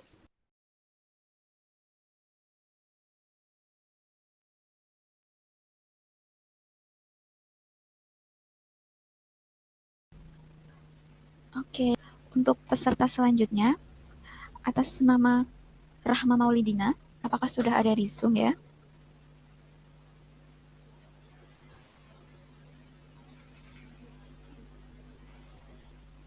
Atas nama Kak Rahma. Oke, kami tunggu 5 menit. Apabila belum ada respon, kami lanjutkan ke peserta selanjutnya.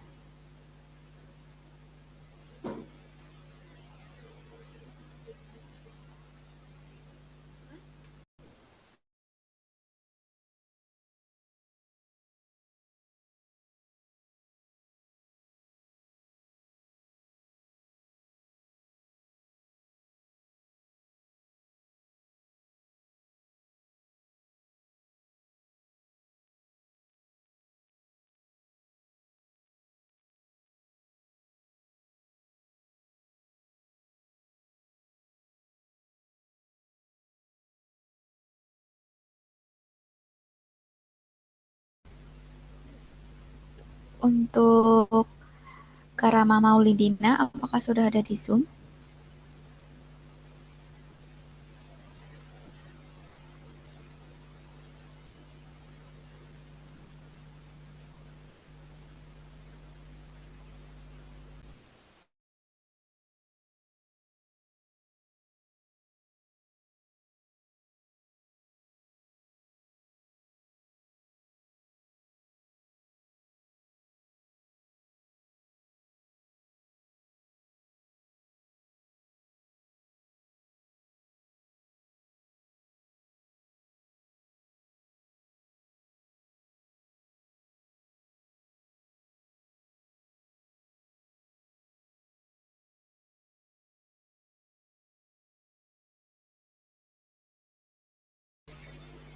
Baik, karena tidak ada respon dari Kak Rahma, untuk peserta selanjutnya atas nama Naila Amandita, apakah sudah ada di Zoom?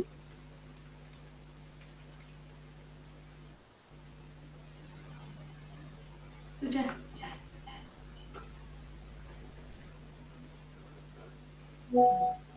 Oke. Untuk Kak Naila, waktunya 7 menit, dimulai dari sekarang ya Kak.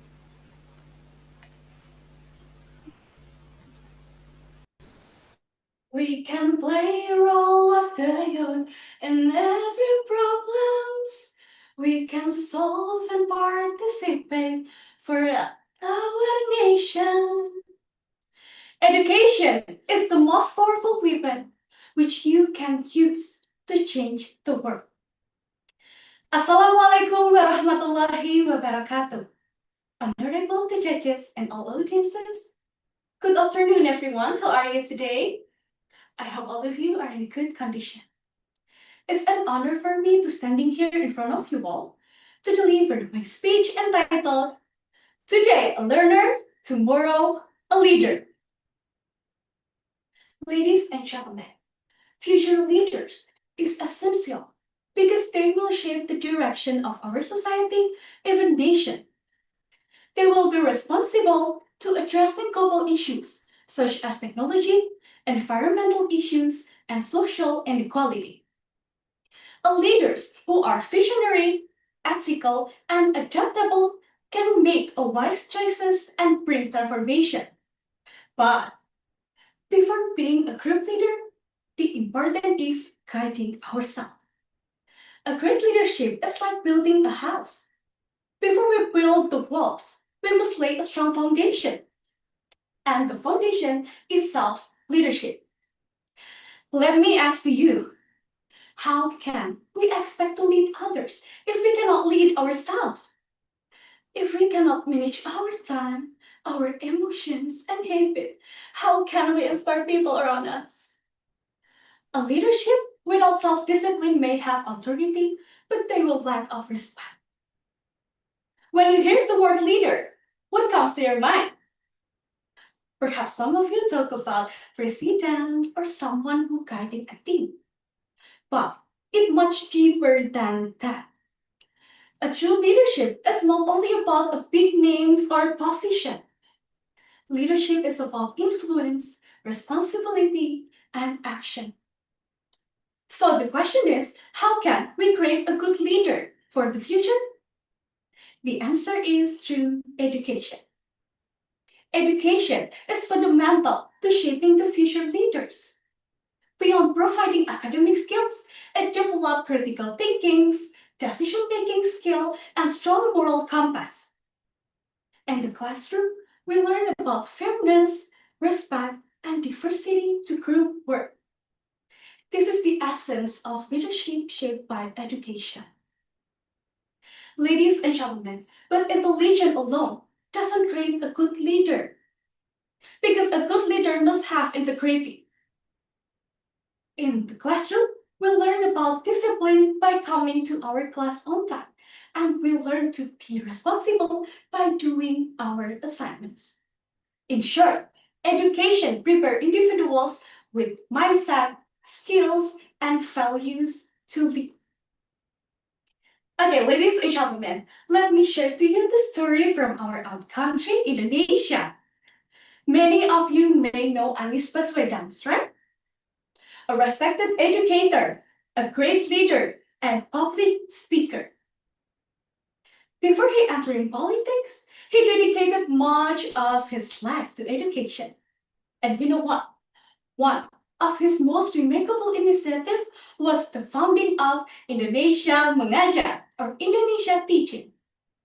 This program sent young graduates from top universities to teach in remote villages across the country.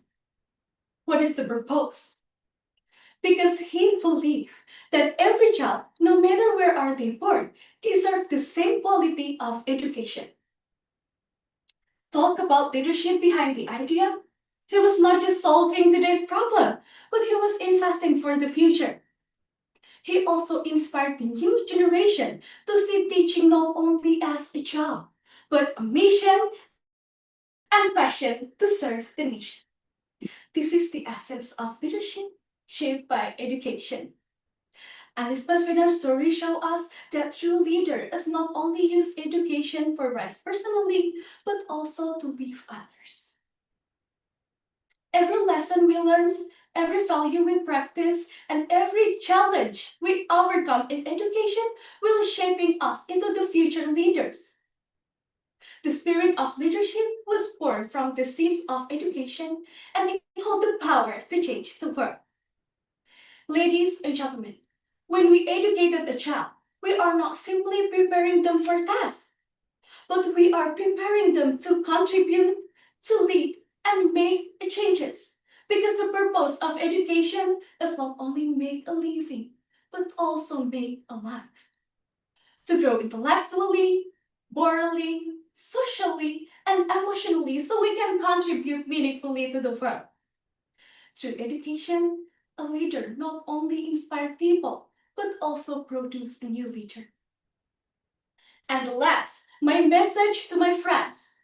Today, we are a learner. But tomorrow, we are the leader. I'm Naila Amadita from Muhammadiyah 2 Senior High School of Yogyakarta. Thank you very much for this special opportunity. Wassalamualaikum warahmatullahi wabarakatuh.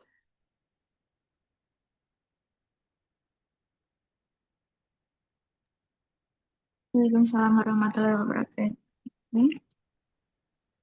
Untuk selanjutnya, dipersilahkan untuk Kak Fahmi untuk memberikan feedback. Hello, Naila Amandita. Hello. How are you? I'm great. How about you? Hey, feeling amazing today. So Naila, what do you think about your performance? I've do the best, and it's an honor for me to standing here because this competition really shaped my mentality. Okay, that's good confidence. And what do you think you have to improve in your performance?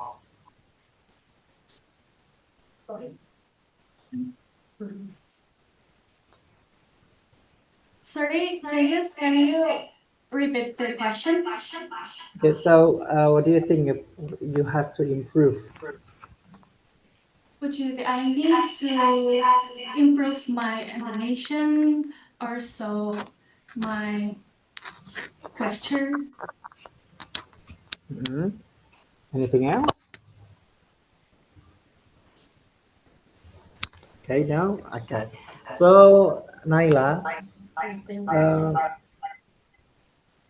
in your performance, okay, you have a good intonation, I think.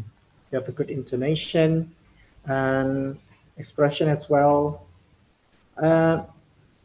Tapi ada beberapa hal yang ada catatan, itu lebih ke kayak feeling aja gitu. Kayak how to be convincing gitu. Bagaimana kamu bisa meyakinkan. Kayak mungkin ada beberapa part yang harus ada tekanan gitu. Jadi kemudian watch out for mouth movement, kayak tadi kamu ada beberapa gerakan mulut kayak gitu, kayak apa ya? Gerakan mulut gitu loh. Jadi kan itu salah satu bisa mendistract gitu orang sama performan kamu, kayak kamu menjilat apa ya, membasahi mulut gitu loh. Nah, itu salah satunya tadi watch out, harus apa ya, harus sadar juga. Jadi karena kamu dalam speech itu semuanya dilihat segala aspek. Jadi kayak kamu gerakan mulut juga, kayak tadi apa ya, gerakan mulut juga itu bakalan mendistract penonton gitu. Kemudian ada juga di tadi agak lupa ya berarti sama materialnya. Jadi mungkin lebih ke mastering the material aja gitu. Jadi harus di mastering lebih mastering material, kemudian feeling. Kayak apa ya, kurang greget aja gitu. Jadi kayak kamu udah bagus intonasinya, expressionnya, gesturnya udah bagus semuanya, tapi kurang lebih convincing dan feelingnya gitu, kurang dapet banget gitu. Tapi semuanya udah bagus, tinggal mungkin lebih confidentnya aja ditambahin lagi. Jadi bagaimana kamu naturally convincing, kayak kamu natural tapi kamu meyakinkan gitu. Itu bagaimana kamu bisa memainkan feeling di situ. You got that, Naila? Yeah. Thank you. Okay, that's all from me. Thank you. Thank you, Tejas.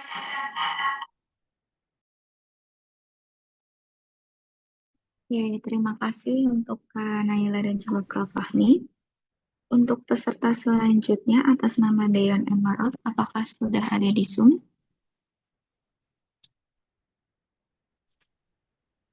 Iya Kak, sudah.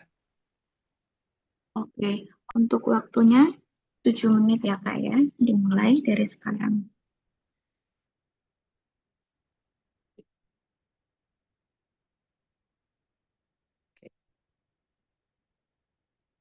Picture this. A 19-year-old like Mark Zuckerberg creates an app in their bedroom that revolutionizes how millions of people communicate. A college dropout built a platform that connects half the world population. Even someone younger than you can make a web that changes an entire company or industries in just one night. What do they all have in common? They understood something that many adults still struggle with. Well, people often say that age defines power. But in this digital era, age doesn't determine authority. Impact does. Ladies and gentlemen, we are living in the most exciting time in human history. Never before has a generation had such unprecedented access to information, tools, and global connectivity. Yet, paradoxically, we're also living in the most confusing time for leadership. Traditional leadership models are crumbling, while new ones are still being written. And guess what? We, the youth, are the ones holding the pen. But here's the reality check. Most of us are wasting this incredible opportunity. We have smartphones more powerful than the computer that sent humans to the moon. Yet we use them primarily for what? For scrolling through endless feeds of others' people's lives. We have access to free education from world-class universities. Yet we complain about being bored. We can start a global business with just what? A laptop, an internet connection. Yet we convince ourselves that success is only for other people.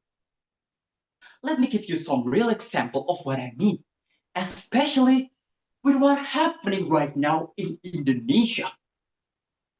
This week, thousands of young people took the street protesting the DPR housing allowance scandal of 50 million rupiah per month for each of the lawmakers, while many citizens struggle to afford basic needs. But here's my question. How many of those protesters use their digital platform before the protest to expose this issue?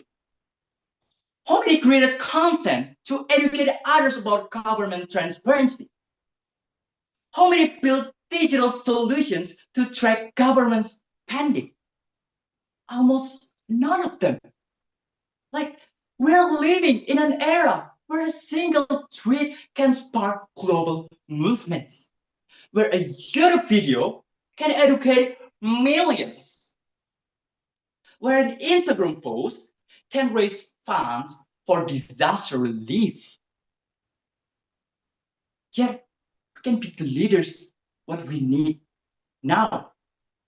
Because as you know, right now, as protests rocks Jakarta and other cities, most of the young people using TikTok and other digital platforms to document injustice and what?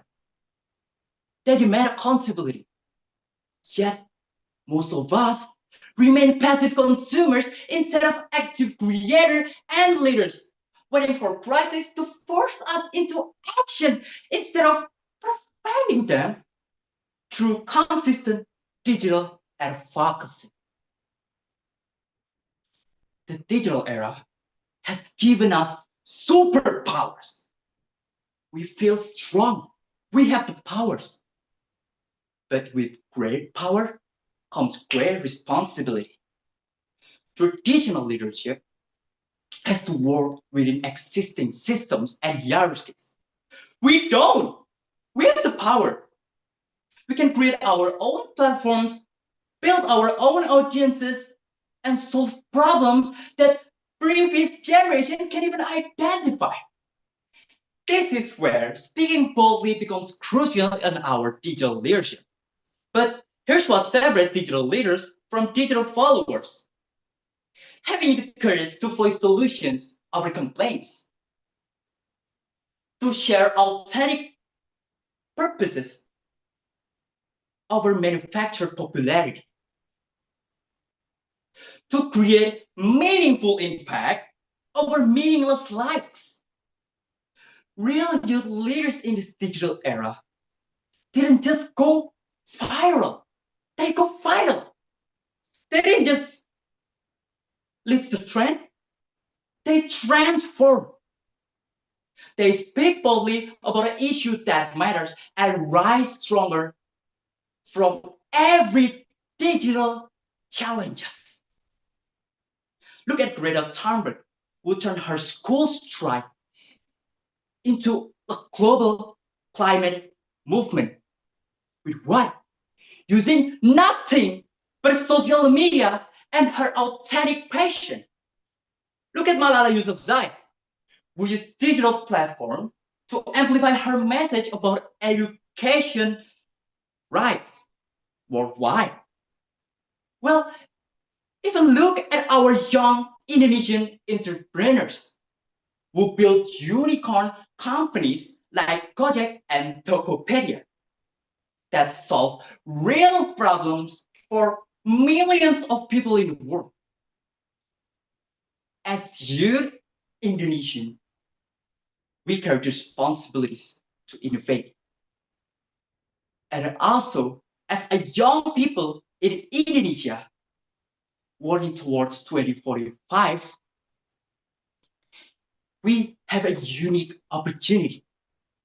We can be the generation that uses digital tools not just for entertainment, for small things, but we can use it for governance accountability.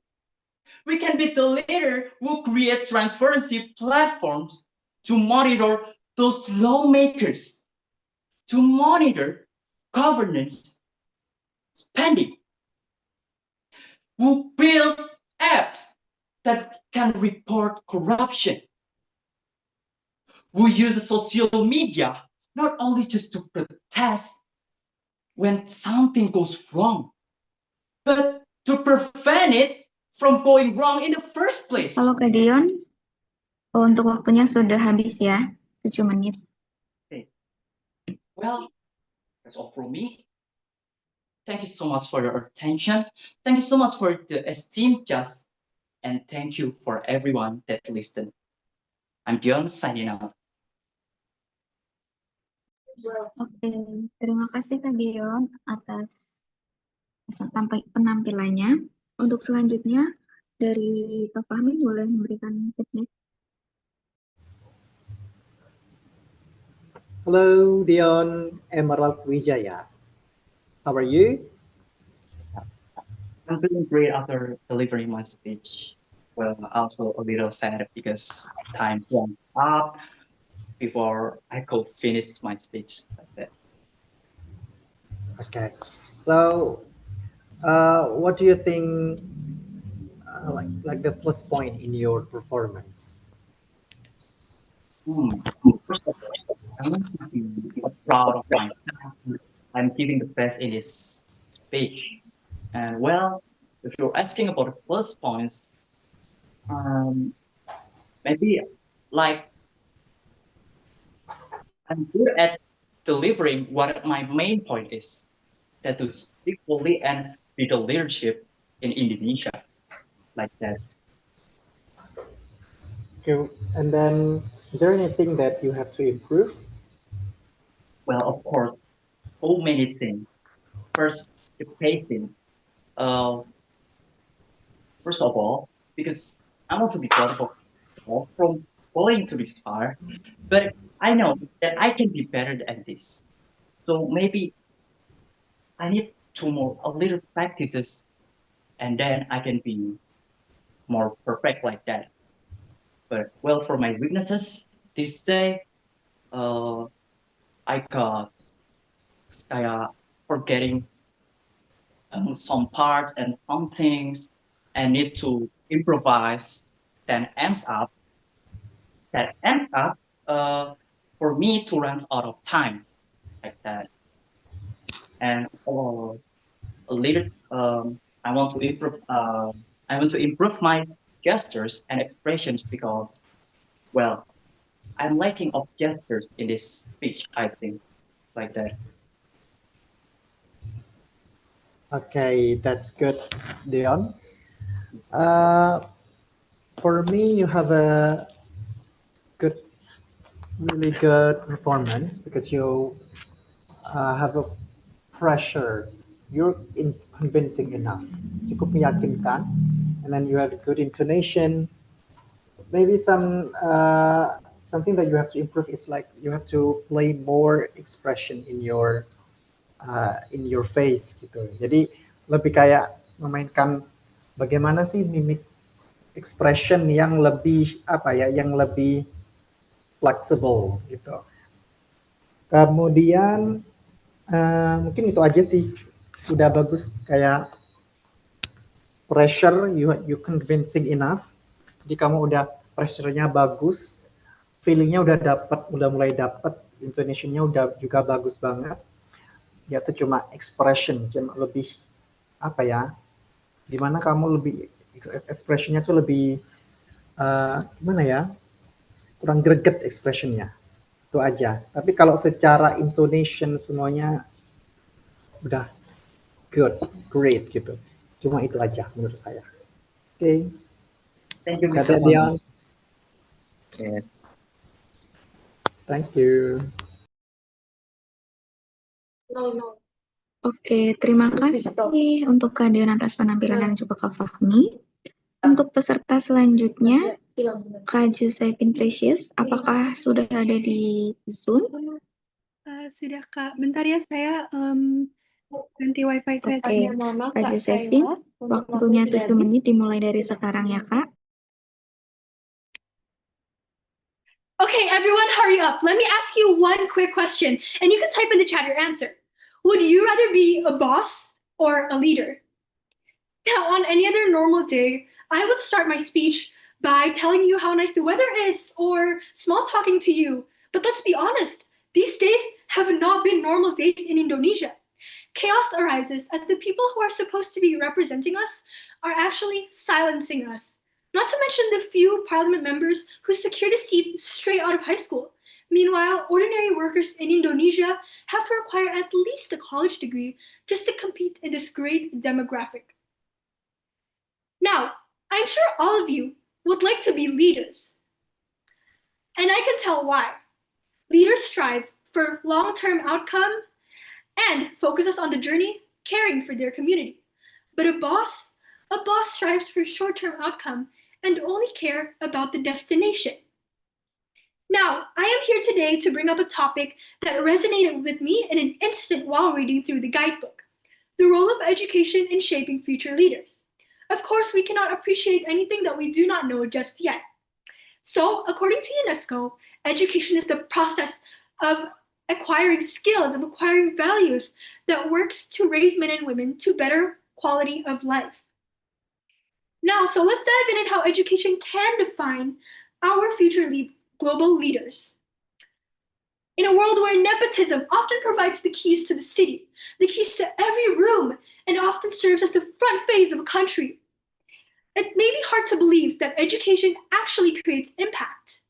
However, history has shown otherwise of the people who show that leaders are not born, but leaders are made. Malala Yousafzai was just 11 years old when she started speaking for education, through education in Pakistan, fighting through her speeches, through her anonymous articles, even with an attempted murder when she was 15 years old by the Taliban members. She shows her survival as a symbol that education is not feared because it's improper or because it defies beliefs. Education is feared because it empowers the people who do not have that power yet. And other from opening doors, education also opens minds. Do you all know the term logika mistika? Or mystical logic? Tan Malaka, our national hero and philosopher, used it as a term to describe belief and the mystical such as ghosts, and the magical such as spirits or taboo as something that sets back Indonesian education rates. Even though you might think, how is that relevant? I don't believe in ghosts, and I don't believe in spirits, nor do I believe in taboo. This threat still lies today. In another form that lives in our society invisibly. This threat has changed from the mystical and magical to the provoking and misinforming, or propaganda. You see it everywhere in the news. You see it in the form of hoax. You see it as the news that you spread, but you don't even know if it's true or not. A quote says, "Show me your friends, and I'll tell you exactly who you are." And I think this quote clearly defines leadership. You can see how a leader is just by looking at the community that they have led. If a leader cannot educate themselves on the truth or analyze information, then their community cannot either. Now, from my personal experience as a leader of my institution's debate club, I will have to say the process was nowhere near smooth. Conflict started to rise. However, me and my peers solved it out by listening to each other, communicating and educating each other with our feelings and empathizing. I love the word empathizing. And speaking of empathy, education also opens our hearts to self-awareness and advocacy. As we all know, demonstrations are going all around us. We shall pray that the world and Indonesia heals. But I have to express how grateful I am that even in the midst of a demonstration, we continue to help each other. Even our brothers and sisters overseas are helping us through their own ways. Those with the privilege of higher education have the right to pave the way for others, and those people are you and me. So to all educators, young and old, and to leaders and to learners, you are harnessing something just as important as the oxygen we are breathing right now. Whether it is mathematics or speeching as we are doing right now, whether it is science, humanities, or politics, or simply listening with intention, your education matters. It matters like the world. It matters like the oxygen that we breathe. Just like the previous round's topic about speaking boldly and rising even stronger, education might not ensure that you will never fail your math test again or even your physics, but it ensures you rise stronger from it. And don't worry, there's many more math tests to come in your life. So from now on, be the leader, not the boss, because with education, we have the right platform. We can gain the right people. Therefore, we can make a change if only we were brave enough to know it and to learn it. Thank you. So that's all for my speech. I will accept any questions or feedback that you might have. My name is Josephine.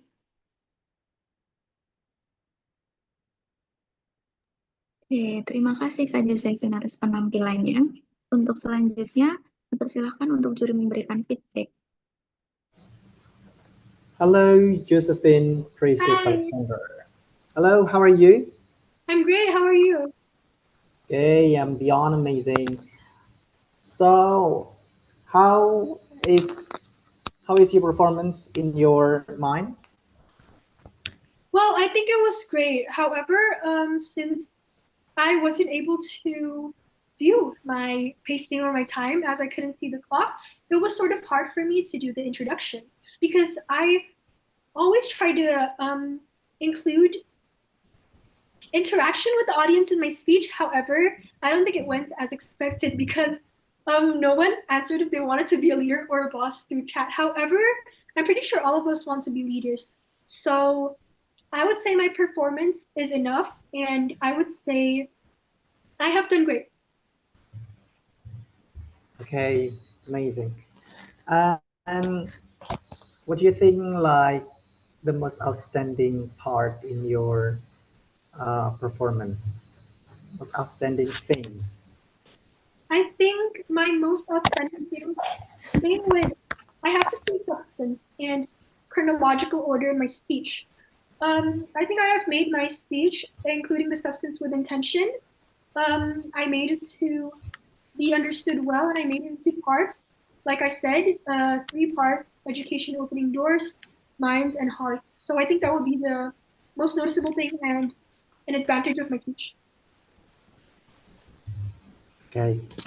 So, what do you think you will improve for your I think performance? I will improve on my time, on my pacing, which I know a lot of us has said before that we have trouble on. But I do find it really hard to be conscious about the time as I'm doing my speech and I get excited. It's hard to be conscious about time. So I will try to improve my consciousness on that a little more to be able to use my time maximally, but also don't rush it. Okay. Thank you, Josephine.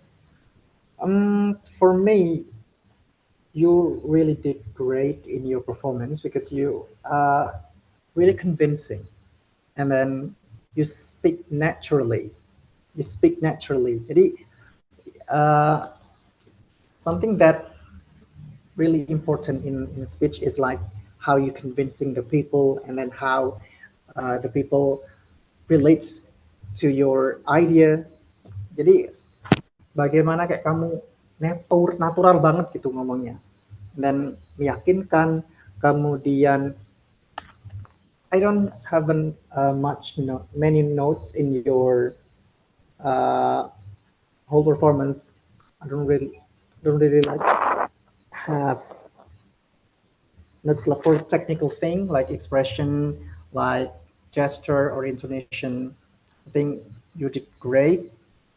But one thing is, yes, I couldn't agree more with your feedback that you have to really know the pace. Then you have to be more calmer. So, I think that's it. Is that you have to be uh, lebih agak tenang. Kemudian bagaimana audiens itu bisa apa ya, bisa mendapatkan kayak kamu sejenak aja gitu. Mungkin salah satu kamu kayak tadi mungkin ada part yang nanya gitu. Itu jadi membuat audiens itu bisa apa ya, memikirkan, memproses, mencerna uh, yang kamu sampaikan gitu. But I don't have any technical things, any comments for technical things like intonation. Everything is good. Maybe just that from me. Thank you. I actually expected my speech to go over the time. However, I think as I'm standing here right now and after I've done it, I think I've gone less than the time. So, yes, I think the consciousness I need to develop more. But thank you for your feedback, Judge. Have a good day. And to everyone. Okay, thank you. Oke, terima kasih untuk Kak Josephine dan juga Kak Fahmi. Ini tadi penampilan terakhir ya teman-teman. Dan waktu selanjutnya ada sesi untuk istirahat. Diperkenankan untuk live dari Zoom, maksudnya diperbolehkan live dari Zoom. Nanti kembali lagi pada pukul 1 ya teman-teman. Perlu diingat, untuk kembali lagi di Zoom ini, di ruang Zoom ini, pada pukul 1. Teman-teman.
Boleh, udah.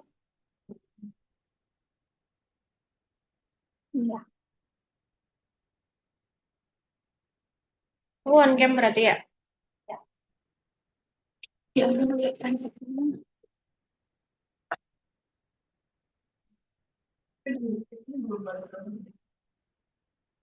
Oke.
Udah cuci? Wah.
Selamat hari.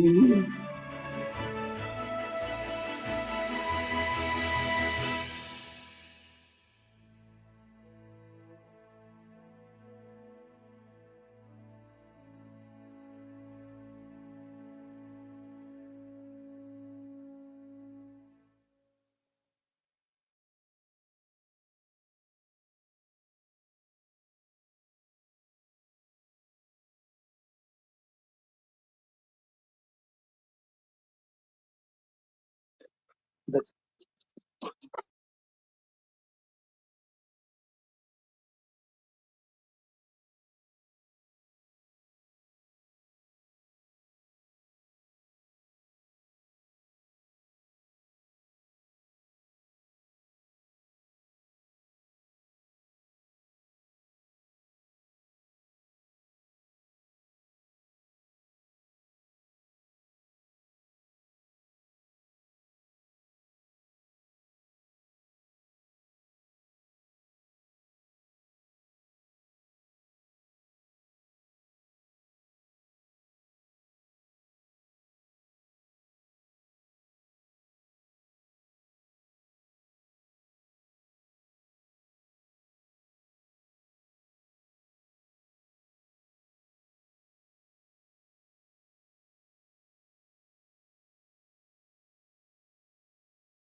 Halo semuanya, selamat siang. Siang, Kak. Gimana Siang juga, nih? Kak. Udah deg-degan ya? siang Kak. Ya deg-degan banget sih. Oke. Selamat datang kembali di acara Grand Final Gajah Mada National English Competition. Setelah melalui penampilan luar biasa dari para finalis dan proses penilaian yang mendalam oleh para dewan juri, tibalah saat yang kita tunggu-tunggu, yaitu momen pengumuman pemenang dari masing-masing kategori, yaitu kategori speech, storytelling, dan newscasting. Sebelum kami mengumumkan para juara, kami ingin menyampaikan bahwa seluruh peserta hari ini adalah finalis terbaik dan sudah menunjukkan kualitas yang sangat membanggakan. Jadi,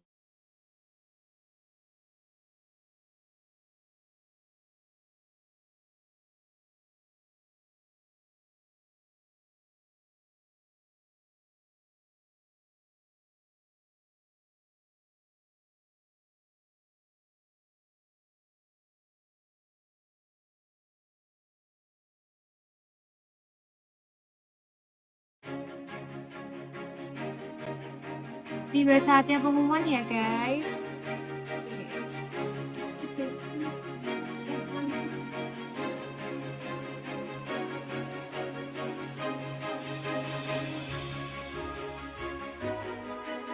Baik, kita mulai ya untuk mulai dari kategori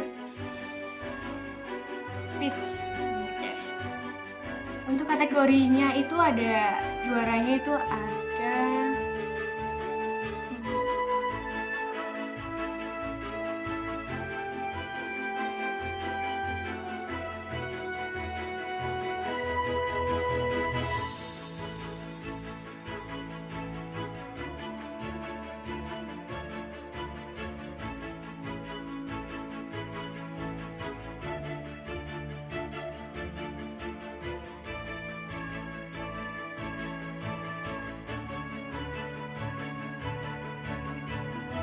Oke, kita mulai dari speech dulu ya.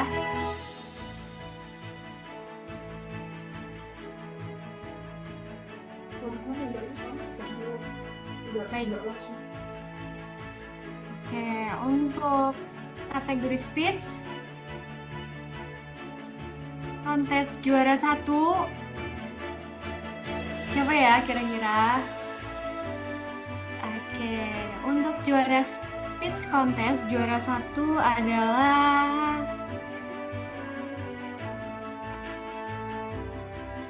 Kak Amanda Peter. Kak Amanda, selamat Kak Amanda menjadi juara 1 pada kategori speech.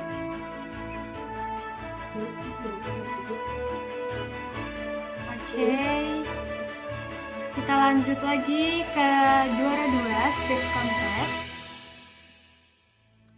Siapa ya? Oke.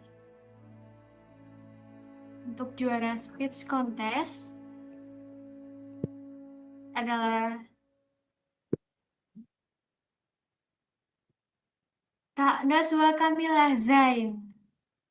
Oke, selamat untuk Kak Nazwa. Oke, lanjut untuk ke juara 3 speech contest. Siapa ya kira-kira?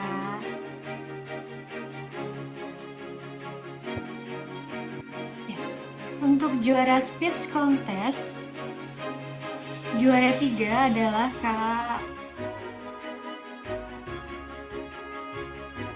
Kak Josephine Precious Alexander. Selamat Kak Alexander. Oke, masih di kategori yang sama, masih pada kategori speech. Memasuki juara harapan 1.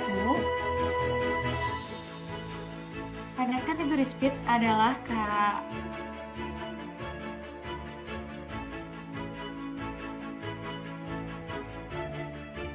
Deon Emerald Wijaya. Oke, selamat Kak Deon. Masih di kategori yang sama dan memasuki juara harapan 2. Pada kategori speech contest adalah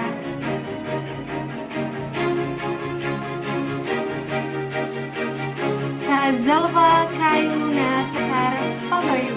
Selamat untuk Kak Zalva. Oke, selamat untuk para pemenang kategori speech contest. Masuki juara harapan ketiga pada kategori yang sama, yaitu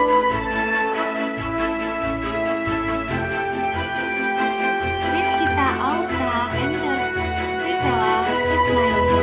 Selamat untuk Kak Rizkita menjadi juara harapan 3 pada kategori speech contest.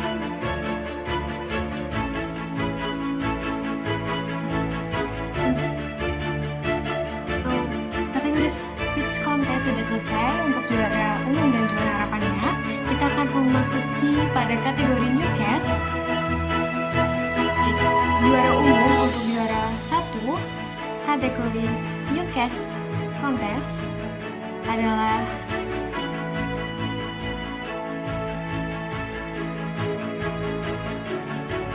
untuk juara satunya adalah Kak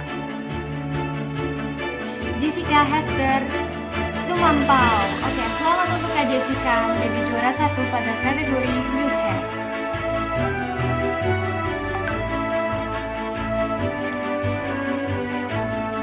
Lanjut untuk juara 2 pada kategori newcast adalah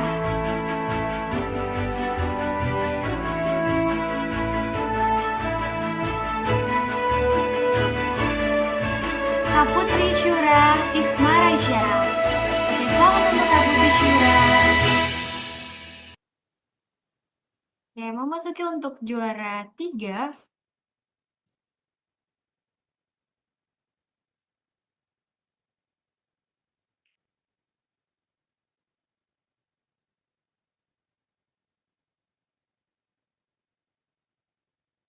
ya untuk tes kategori. Selamat untuk Kak Isidora Paskalia.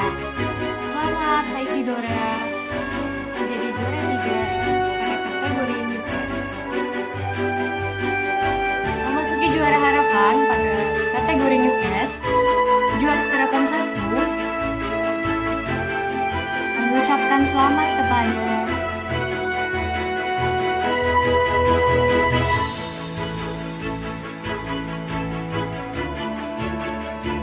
Kak Muhammad Dikri Rojaban.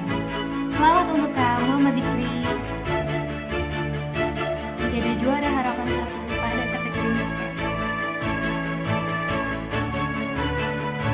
Juara harapan 2 pada kategori Newcast diberikan kepada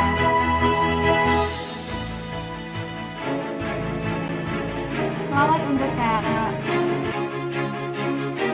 Olivia Claresta Pratibi Jirau. Oke, selamat untuk Kak Olivia menjadi juara harapan 2 pada kategori Newcast. Oke, lanjut memasuki juara harapan ketiga pada kategori Newcast. Diberikan kepada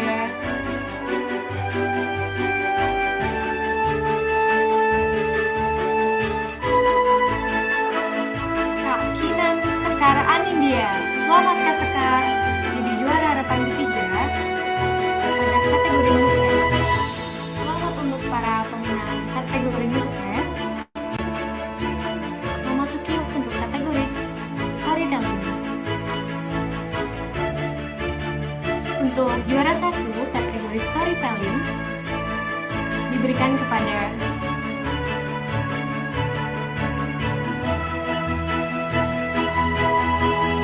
selamat kepada Kak Niputu Lady Andenia. Selamat untuk Kak Niputu.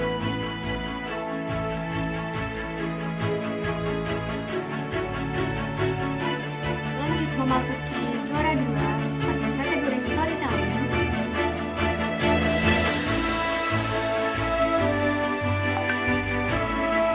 Akan diberikan kepada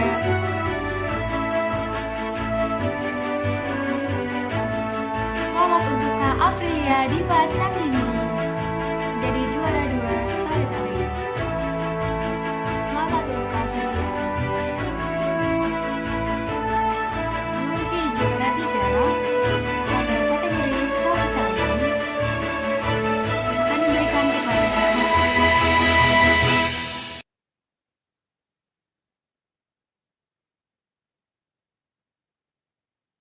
selamat kepada Kak Rinjani Kanza Safira. Selamat untuk Kak Rinjani menjadi juara 3 kategori storytelling.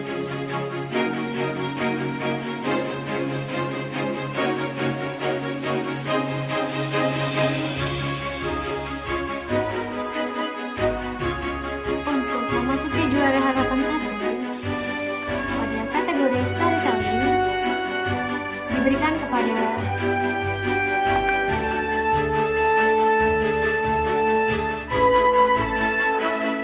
selamat Kak Nabiha Anindya Sarwidi menjadi juara harapan 1 storytelling.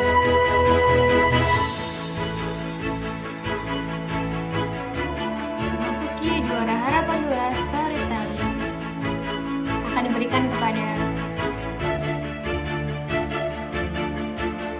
selamat untuk Kak Rizky Dwi Octavia Ningrum menjadi juara harapan 2 pada kategori storytelling.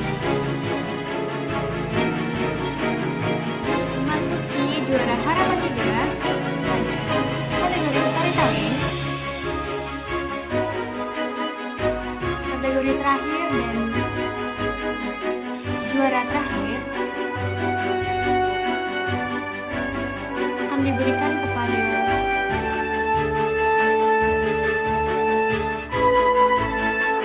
selamat untuk Kak Yemima Florin Renata menjadi juara harapan 3 storytelling.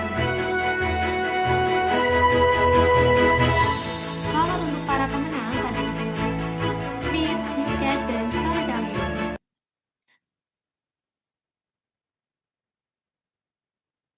Oke. Oke, baik. Selamat untuk semua pemenang pada kategori tersebut. Untuk yang belum menjadi audit, tidak apa. Semuanya sudah menjadi juara, bahwa semua peserta sudah menunjukkan penampilan yang terbaik dan sudah menunjukkan kualitas yang sangat membanggakan, sudah sampai di tahap grand final ini. Jangan berkecil hati, semoga bisa menjadi pemenang di event-event berikutnya atau di event yang lain. Akhirnya sampailah kita di penghujung acara. Grand Final Gajah Mada National English Competition. Kami mengucapkan selamat pada seluruh pemenang dan berterima kasih sebesar-besarnya kepada seluruh peserta, juri, moderator, dan semua pihak yang telah mendukung terselenggarakannya acara ini. Semoga pengalaman hari ini menjadi langkah awal bagi perjalanan kalian semua di dunia public speaking dan bahasa Inggris yang lebih luas lagi. Saya Ara, selaku MC mewakili tim Youth Space Innovation. Pamit undur diri, sampai jumpa di event kami selanjutnya. Wassalamualaikum warahmatullahi wabarakatuh. Goodbye and see you next time semuanya. Selamat siang. Terima kasih, Kak. Terima kasih, Foto Kak. bersama, Mbak. Oh ya, masih ada foto bersama ya. Semuanya harap untuk on cam. Nanti akan ada foto bersama untuk dimasukkan ke dalam update Instagram. Boleh. Boleh semuanya untuk on cam?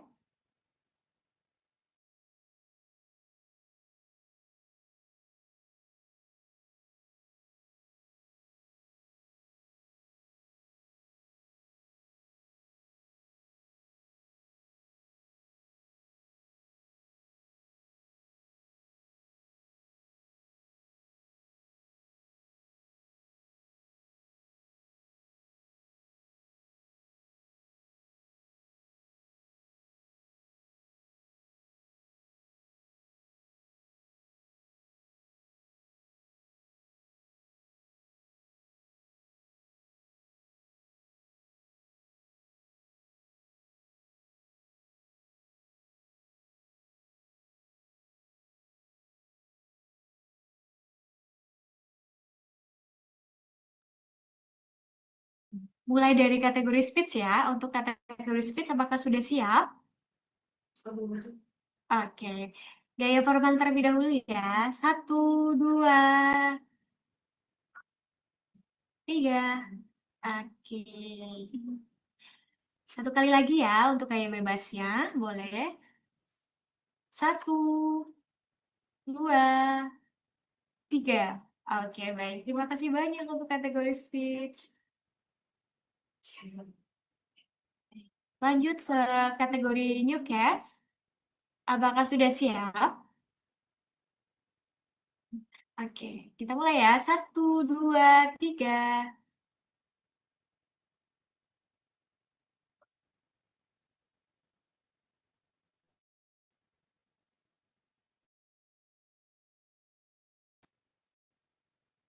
Gaya bebasnya ya. 1, 2, 3.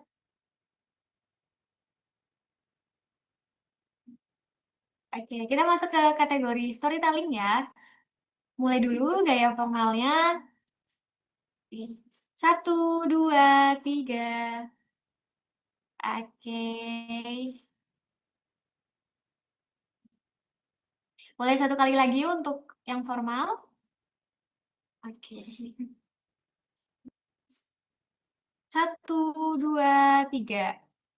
Oke, untuk gaya bebasnya boleh.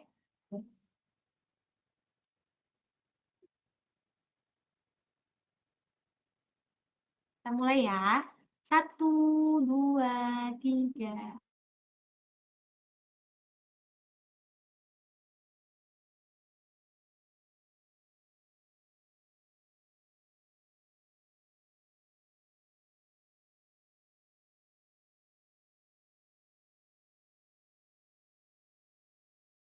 Siap semuanya.